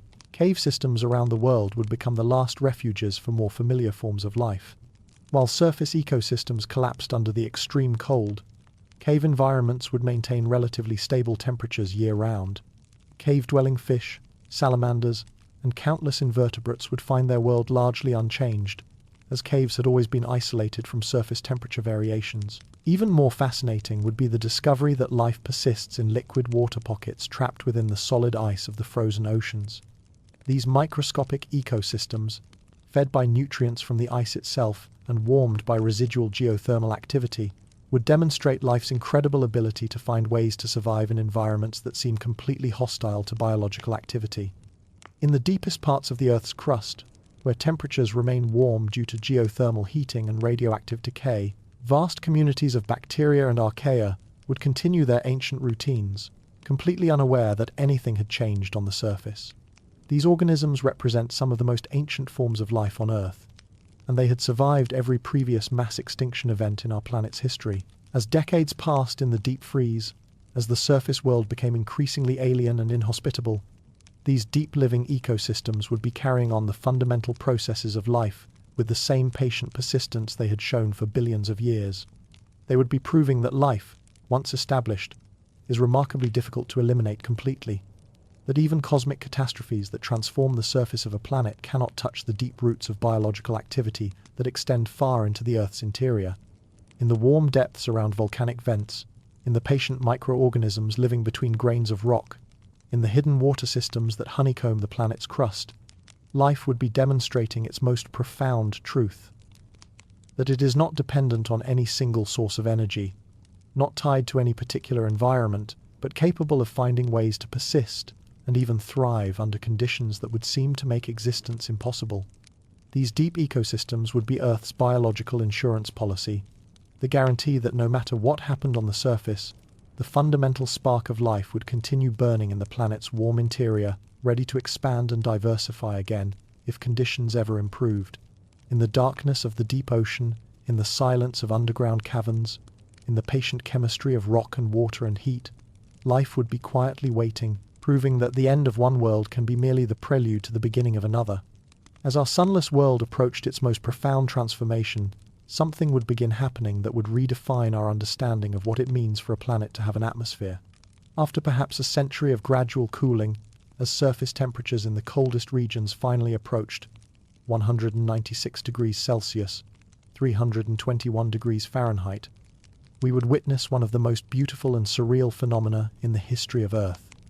The atmosphere itself would begin to snow. It would start in the highest, coldest places, the peaks of the Himalayas, the plateaus of Antarctica, the elevated regions farthest from any geothermal warming.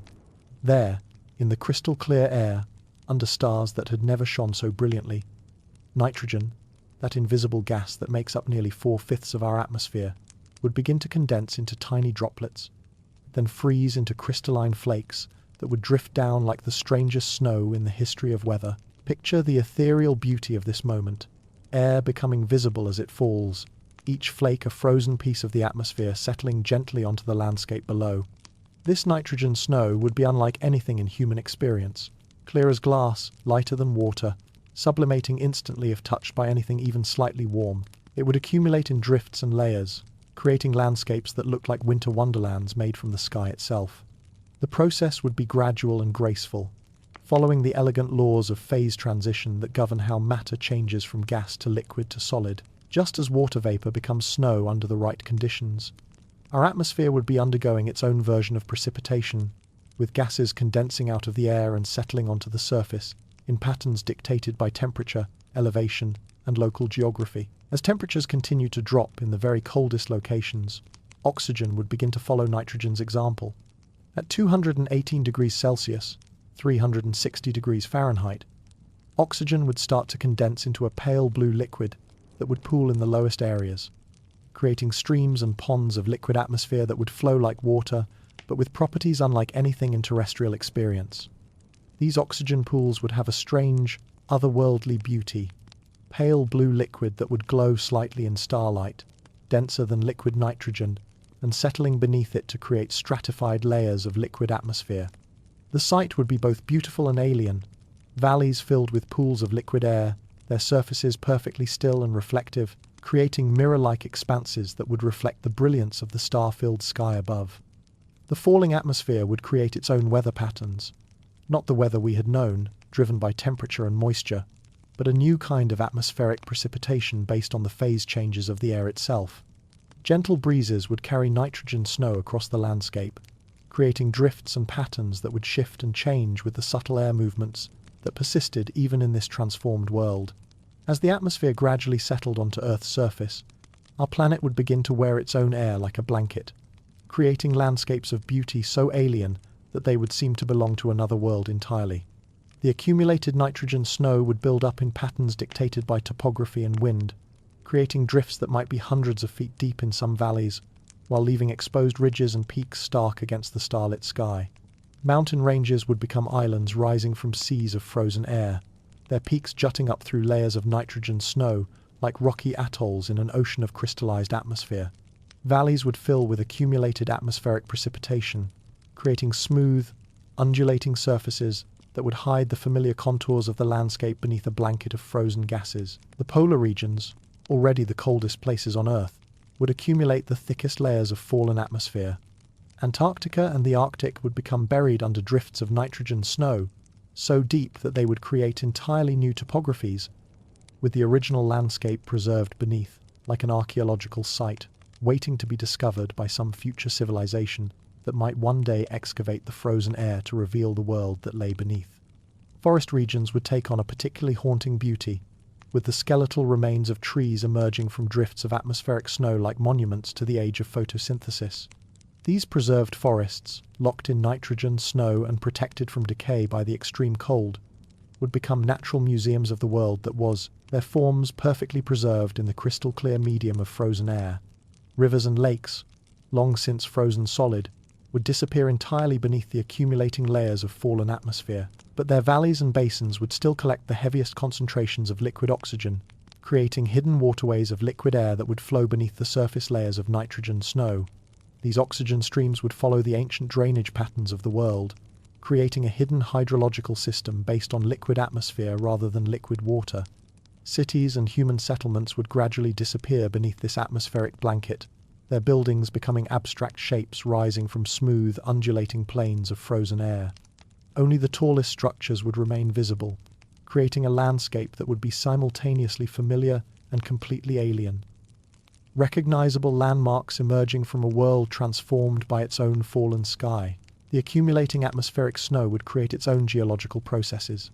As layer upon layer built up over time, the weight would compress the lower levels into dense formations unlike anything that had existed before in Earth's history. These compressed layers of frozen atmosphere would form strata that future geologists might read like the pages of a book, each layer telling the story of how Earth's atmosphere gradually settled onto its surface. As Earth approached its ultimate thermal destiny, the planet would be settling into a temperature range that represented the final balance between the heat rising from its interior and the cold radiating away into space. Surface temperatures in most areas would approach their 230 degrees Celsius, 382 degrees Fahrenheit, cold enough to freeze almost any known substance solid, yet still remarkably, almost miraculously, about 40 degrees warmer than the absolute cold of deep space. This final temperature would represent Earth's thermal equilibrium in the absence of solar heating, the point where the heat flowing outward from the planet's molten core exactly balanced the heat, radiating away into the cosmic void. It would be a temperature determined not by our star, but by the fundamental energy sources within our planet itself. The radioactive decay of elements in Earth's core and mantle, and the leftover heat from our world's formation 4.5 billion years ago. The approach to this equilibrium would be asymptotic, following the mathematical curves that describe how systems settle into their final states. Like a pendulum gradually coming to rest or a ringing bell slowly falling silent, Earth would approach its ultimate temperature gradually, getting closer and closer, but never quite reaching the absolute minimum possible in our solar system. This final equilibrium would create a fascinating geography of temperature variation across the planet's surface. Areas directly above geothermal activity would remain significantly warmer, creating temperature gradients that would span dozens of degrees across relatively small distances. The contrast between these warm spots and the surrounding frozen landscape would be so extreme that they would be detectable from space, as infrared signatures glowing like embers against the cold background of the planet. Even at these extreme temperatures, Earth would still retain many of the characteristics that made it a planet, rather than just a cold rock in space. The magnetic field generated by the molten core would continue to protect against cosmic radiation. The gravitational field would remain unchanged, holding what remained of the atmosphere close to the surface. The basic geology of the planet, the distribution of continents and ocean basins, the mountain ranges and valley systems, would persist, unchanged beneath their blanket of frozen air. The achievement of thermal equilibrium would mark the end of one phase of Earth's existence and the beginning of another. No longer a sun-warmed world with dynamic weather and flowing water, our planet would have become something new, a thermally stable world heated entirely from within, its surface conditions determined by internal energy sources rather than external stellar radiation. In this transformed world of frozen atmosphere and crystalline stillness, geothermal areas would stand out, like beacons of warmth and activity, creating pockets of complex chemistry and even liquid water in landscapes that had otherwise become completely alien to terrestrial life. Around active volcanic regions, the contrast would be spectacular and beautiful. Imagine Yellowstone or Iceland or the volcanic fields of New Zealand as warm islands in a sea of frozen air, their hot springs and geysers creating columns of steam that would rise through the liquid nitrogen pools, and nitrogen snow, like underwater volcanoes, erupting through layers of exotic atmosphere. These geothermal oases would maintain pockets of gaseous atmosphere around them, creating bubbles of breathable air in a world where most of the atmosphere had condensed onto the surface. The warm gases rising from hot springs would melt and vaporize the accumulated nitrogen snow, creating clearings where complex atmospheric chemistry could still occur, and where the processes of evaporation and condensation would create miniature weather systems. Hot springs would take on an almost magical quality in this environment, their warm water existing as liquid oases in a world where most water had been frozen solid for decades or centuries. These springs would be fed by groundwater systems that remained liquid due to geothermal heating, creating renewable sources of liquid water that would be more precious than any mineral or metal had ever been in human history. The biological importance of these geothermal islands would be immense. They would support the last surface ecosystems on Earth, hosting communities of thermophilic bacteria and archaea that thrive in hot water environments. These microorganisms would create colourful bacterial mats around hot springs, painting rainbow patterns of life across landscapes that would otherwise be completely sterile. Around each geothermal area, the heat would create complex temperature gradients that would support different types of chemical and physical processes at different distances from the heat source. Close to hot springs, water would remain liquid and atmospheric gases would stay in their gaseous state. Farther away, the temperatures would drop gradually, creating zones where different atmospheric components would condense at different rates, forming concentric rings of different atmospheric states around each warm spot. These thermal gradients would create their own forms of weather and atmospheric circulation. Warm air rising from geothermal areas would carry moisture and gases upward, creating convection patterns that would redistribute heat and atmospheric components across the surrounding landscape. Cool areas farther from the heat sources would create downward airflows that would complete circulation patterns, generating local wind systems that would be the only atmospheric movement remaining on the planet.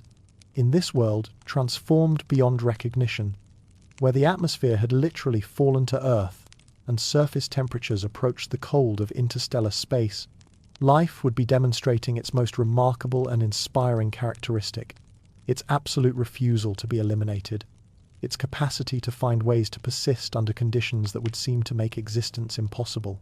Deep beneath the frozen oceans, around hydrothermal vents now buried under miles of solid ice, entire ecosystems would continue functioning exactly as they had for millions of years.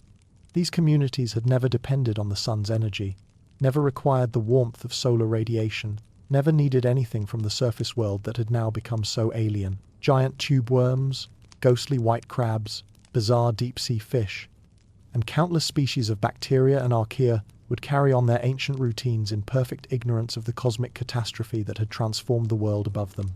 The bacteria that form the foundation of these deep-sea ecosystems would be completely unaffected by surface conditions, continuing their remarkable process of chemosynthesis, turning hydrogen sulfide, methane, and other chemicals into the energy that supports entire food webs.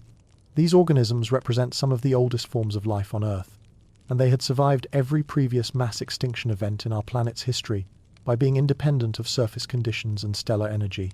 Even more remarkably, the deep biosphere, that vast community of microorganisms living in rock formations and underground water systems miles beneath the surface, would remain completely active and diverse. This hidden world of life extends deeper into the Earth than Mount Everest extends into the sky, representing a biological realm that is larger and more diverse than all surface ecosystems combined.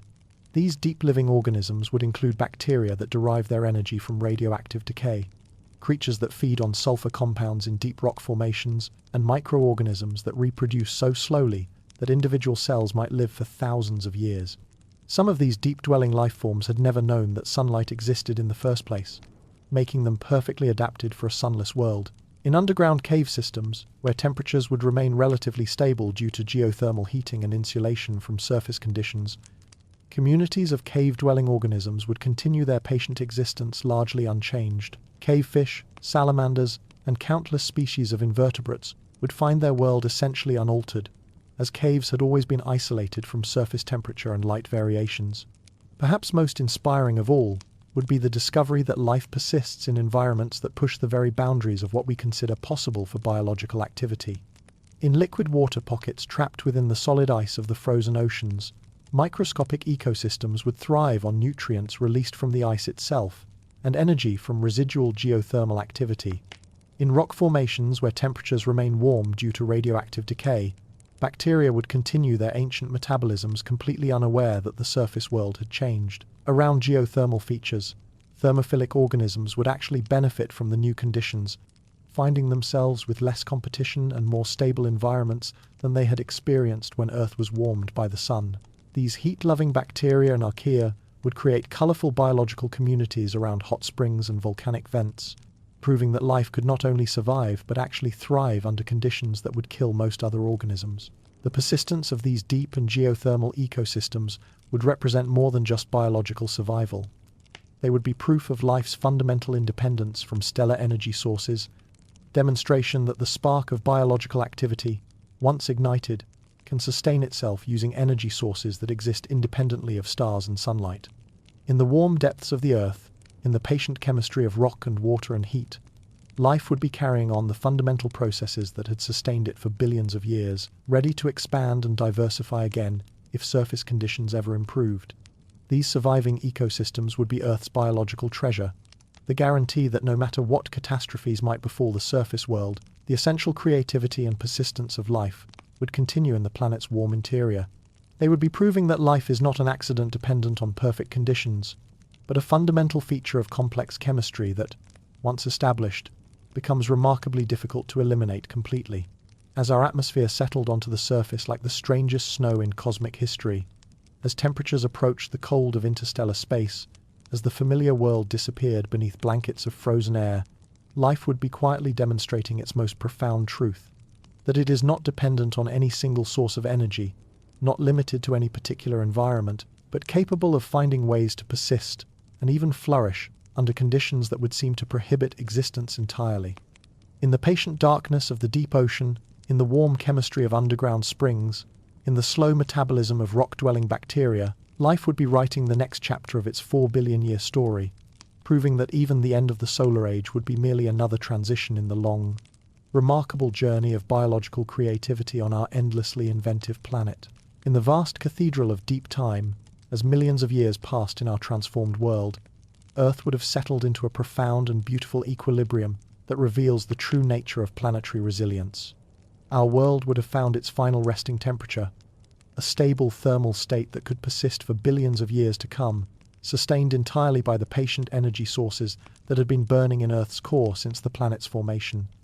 The surface temperature would have stabilized at approximately 230 degrees Celsius, 382 degrees Fahrenheit, cold enough to keep most of the atmosphere condensed into a thin, crystalline layer covering the planet, like the most exotic blanket in the solar system. This frozen atmospheric layer would be only a few meters thick in most places, compressed by its own weight into a dense, clear solid that would preserve the chemical composition of Earth's ancient air, like a frozen library of our planet's gaseous history. Beneath this atmospheric blanket, the landscape would exist in a state of perfect preservation, locked in crystalline stillness that would maintain the forms and structures of our world with remarkable fidelity. Cities, forests, mountains, and valleys would remain exactly as they were when the great cooling began, their shapes preserved under the clear, solid atmosphere like insects trapped in amber, waiting for some future archaeologist to excavate them and discover the story of the sun-warmed world that once existed above. The geothermal activity that had provided humanity's last refuge during the early centuries of cooling would be gradually declining, following the patient mathematics of radioactive decay and thermal dissipation. But this decline would be measured in geological timescales, so slow that the process would take billions of years to complete. Even millions of years after the sun went dark, hot springs would still bubble through the frozen atmosphere in a few scattered locations. Volcanic vents would still release warm gases that would temporarily melt small clearings in the atmospheric ice, and the deep warmth of the Earth would still provide energy for life in the planet's interior.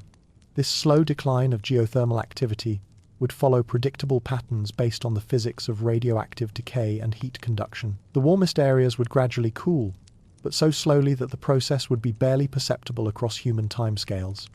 Earth's internal heat engine, powered by the decay of uranium, thorium, and other radioactive elements, would continue operating for billions of years, providing a steady but gradually diminishing source of energy that would outlast the lifespans of most of the stars currently visible in our night sky. The beauty of this deep time perspective lies in its revelation of Earth's fundamental independence from stellar energy sources. Our planet would have become a self-contained world, a closed system, heated entirely from within, demonstrating that the processes that make a world geologically active and potentially habitable don't require the presence of a nearby star. In the warm depths beneath the frozen surface, something truly remarkable would be unfolding across these millions of years. the continuation and even flourishing of biological evolution in environments completely independent of solar energy.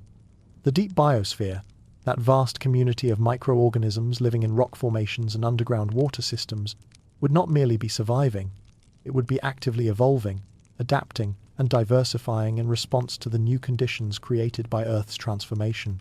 These deep-dwelling organisms would be writing new chapters in the story of life, developing novel biochemical pathways and metabolic strategies adapted to a world heated entirely by geothermal energy and radioactive decay.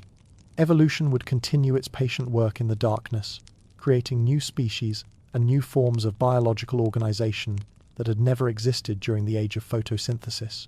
Some organisms would evolve enhanced abilities to extract energy from increasingly subtle chemical gradients as geothermal activity slowly declined.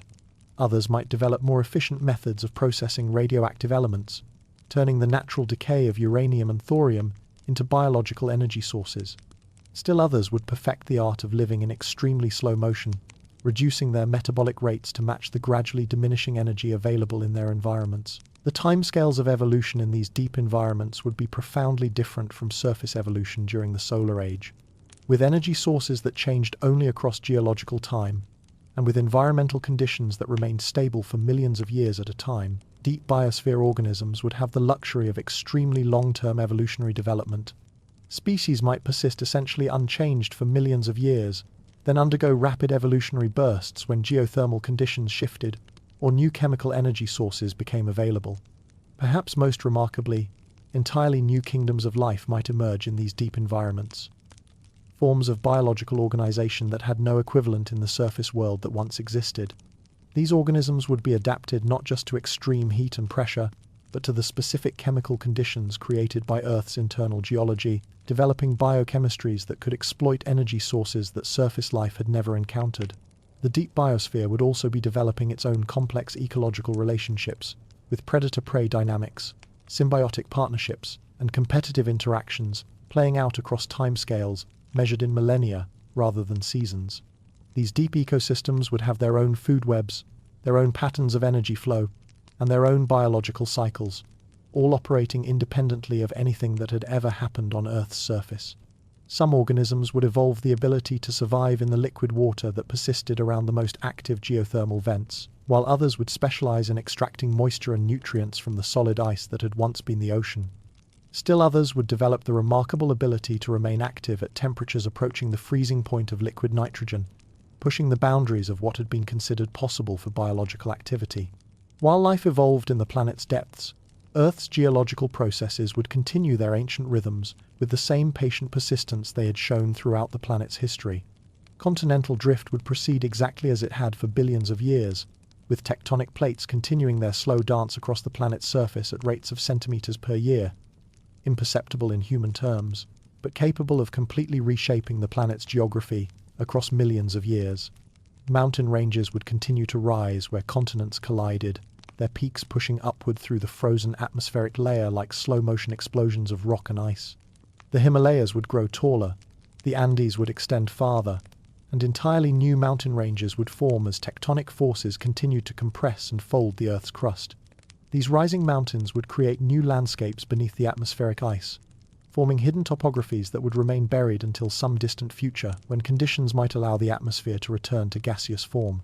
Valleys would continue to form as plates pulled apart and as erosional forces, now operating through the movement of liquid nitrogen and frozen atmospheric gases rather than water and wind, slowly carved new channels through the landscape. The basic processes of geology would adapt to the new surface conditions, with nitrogen, snow, and liquid oxygen performing some of the erosional work that had once been done by rainfall and flowing water. Volcanic activity would gradually decline over millions of years as the radioactive elements powering Earth's internal heat engine slowly decayed, but this decline would be so gradual that active volcanism would persist for billions of years. Some volcanic regions would remain active long enough to see the birth and death of new stars in the galaxy around us, continuing to release heat and gases that would create temporary pockets of warmth and even liquid water on the surface. The slow recycling of Earth's crust through the processes of subduction and continental drift would continue, carrying surface rocks deep into the planet's interior, where they would be melted and reformed, then eventually brought back to the surface through volcanic activity. This geological recycling would ensure that Earth remained a geologically active planet rather than a cold, dead rock, maintaining the dynamic processes that had shaped its surface for billions of years. Even the frozen atmosphere would participate in geological processes, with the solid layer of atmospheric gases being incorporated into rock formations in some areas and released in others as geological activity continued. This would create a kind of atmospheric geology, with layers of frozen gases becoming part of the rock record and then being released again when volcanic activity warmed specific regions above the condensation point of atmospheric components. Across these millions of years, certain fundamental planetary processes would continue operating with the same reliability they had shown throughout Earth's history, demonstrating the remarkable independence of basic planetary functions from stellar energy sources.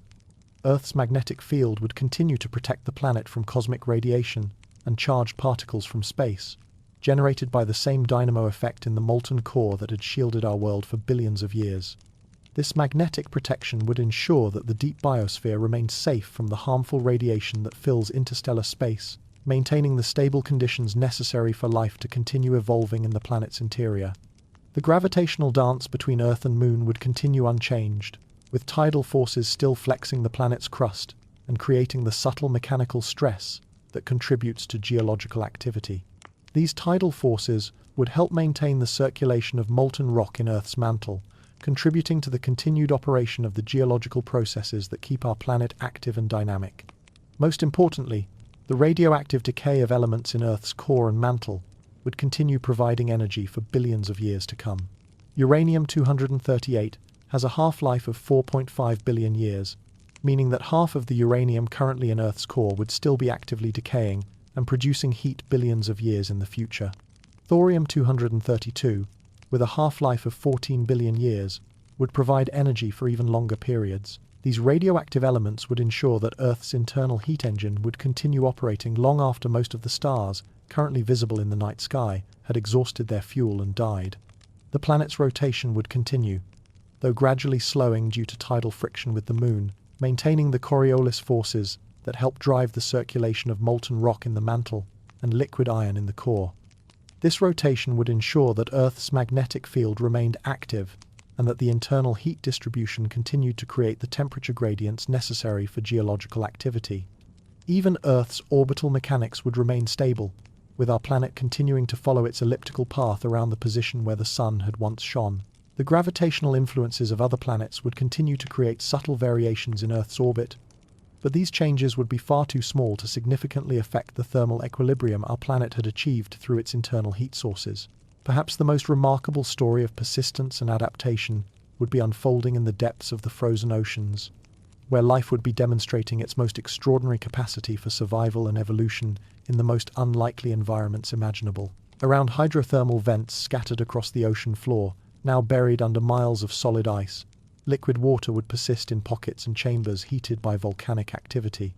These underwater oases would support complex ecosystems that had adapted and evolved over millions of years to take advantage of every possible chemical energy source available in their isolated environments. The giant tube worms that had been the iconic inhabitants of these deep-sea vents would have evolved into new forms, possibly growing larger and more efficient as they faced less competition for resources. Their symbiotic bacteria would have developed new biochemical pathways for extracting energy from the unique chemistry of their isolated environments, possibly discovering ways to process chemical compounds that had never been available during the age of surface oceans. New species of deep-sea organisms would have evolved specifically for conditions in the frozen ocean, developing adaptations that allowed them to survive in environments where liquid water existed only in small pockets surrounded by solid ice. Some organisms might have evolved the ability to tunnel through ice using biological antifreeze compounds, creating networks of passages that connected different liquid water pockets and allowed for gene flow between isolated populations. The bacterial and archaeal communities around hydrothermal vents would represent some of the most sophisticated biochemical systems ever to evolve on Earth, having had millions of years to perfect the art of extracting energy from increasingly subtle chemical gradients. These microorganisms would have developed metabolic pathways of extraordinary complexity and efficiency, possibly discovering biochemical processes that had never existed during the age of photosynthesis. Evolution in these isolated deep-sea environments would follow patterns unlike anything that had occurred during the surface-dominated periods of Earth's history. With stable environmental conditions that persisted for millions of years, and with energy sources that changed only gradually across geological time, deep-sea organisms would have the opportunity for evolutionary experiments that would be impossible in more rapidly changing environments. Some deep-sea ecosystems would have evolved closed-loop biogeochemical cycles of remarkable sophistication, with every chemical element being recycled through the biological community with near-perfect efficiency. These ecosystems would represent the ultimate expression of biological sustainability, demonstrating how life can create self-maintaining systems that persist across geological timescales. The discovery of new forms of bioluminescence would illuminate the deep ocean darkness with patterns of light that had never existed before, as organisms evolved new ways to communicate and interact in environments where vision had become even more important than it had been in the ancient deep sea. These living lights would create underwater galaxies of biological illumination in the depths of the frozen ocean, proving that beauty and complexity could emerge even in the most isolated and challenging environments. As millions of years passed in the quiet depths, these deep ocean ecosystems would be writing the most remarkable chapter in the history of life on Earth. The story of how biological creativity can not only survive cosmic catastrophe, but can actually flourish and diversify under conditions that would seem to prohibit the existence of complex life entirely. In the patient darkness of the deep sea, heated by the reliable warmth of Earth's interior, life would be proving its most profound truth, that given energy, chemistry, and time, biological systems can find ways to thrive in any environment, no matter how extreme or isolated it might seem. As we reach the end of our gentle journey through Earth's transformation, it's worth pausing to marvel at one of the most comforting aspects of this cosmic thought experiment, the extraordinary mercy built into the fundamental laws of physics. What could have been an instantaneous catastrophe instead unfolds across timescales that allow for adaptation, for learning, for the gradual discovery of new ways to live in a transformed world. The initial phases of our planet's cooling, those first 8 minutes of blissful ignorance, the weeks of gradual temperature decline, the months of atmospheric clearing, all happen at speeds that match human experience and human capacity for response. There's something almost choreographed about this timing, as if the universe had designed the laws of thermodynamics with consideration for the psychological and practical needs of conscious beings. This gentle pacing reveals one of the most remarkable characteristics of planetary systems: their thermal inertia, their resistance to rapid change. Earth doesn't simply snap from one thermal state to another like a light switch being flipped. Instead, it transitions with the slow dignity of enormous physical systems, governed by the patient mathematics of heat transfer and energy conservation. The difference between catastrophic and gradual change, it turns out, is often simply a matter of timescale. A temperature drop of 200 degrees sounds catastrophic when imagined happening in minutes or hours, but spread across decades and centuries, it becomes something manageable, a challenge that calls forth human ingenuity and adaptation, rather than simply overwhelming our capacity to respond. In imagining a world without the sun, we discover not an instant catastrophe, but a graceful, gradual transformation.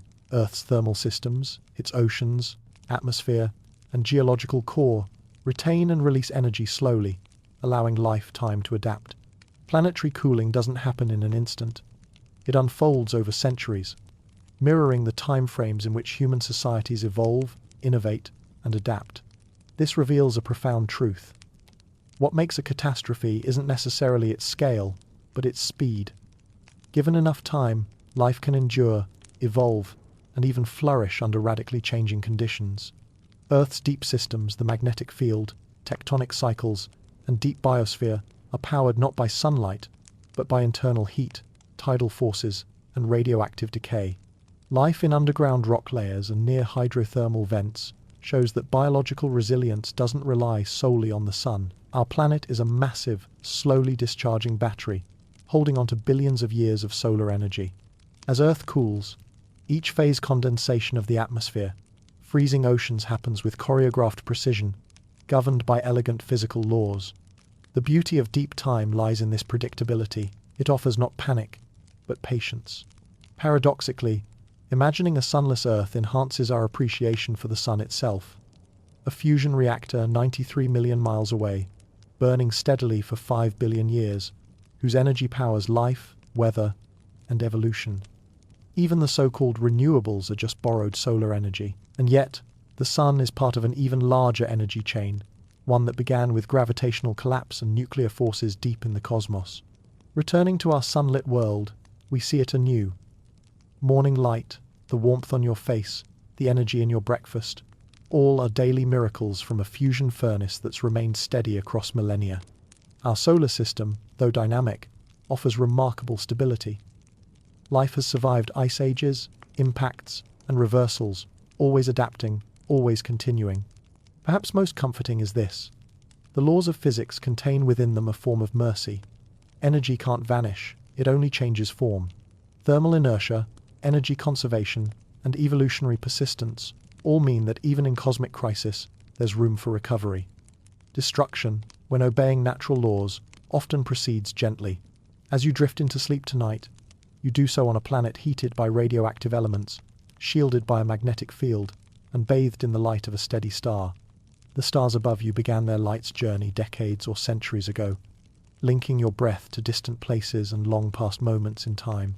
You live in one of the most stable periods in the universe's history, and the resilience of life, the patience of geology, and the mercy of thermodynamics suggest that, even in imagined darkness, Earth continues its elegant, persistent work of sustaining life. Sleep well, knowing the planet beneath you is ancient, strong, and still learning how to care for the life it carries. Until next time, this is the Sleepy Scientist, reminding you that even in cosmic darkness, you're safely home, warmed by starlight and ready for dreams. Good night.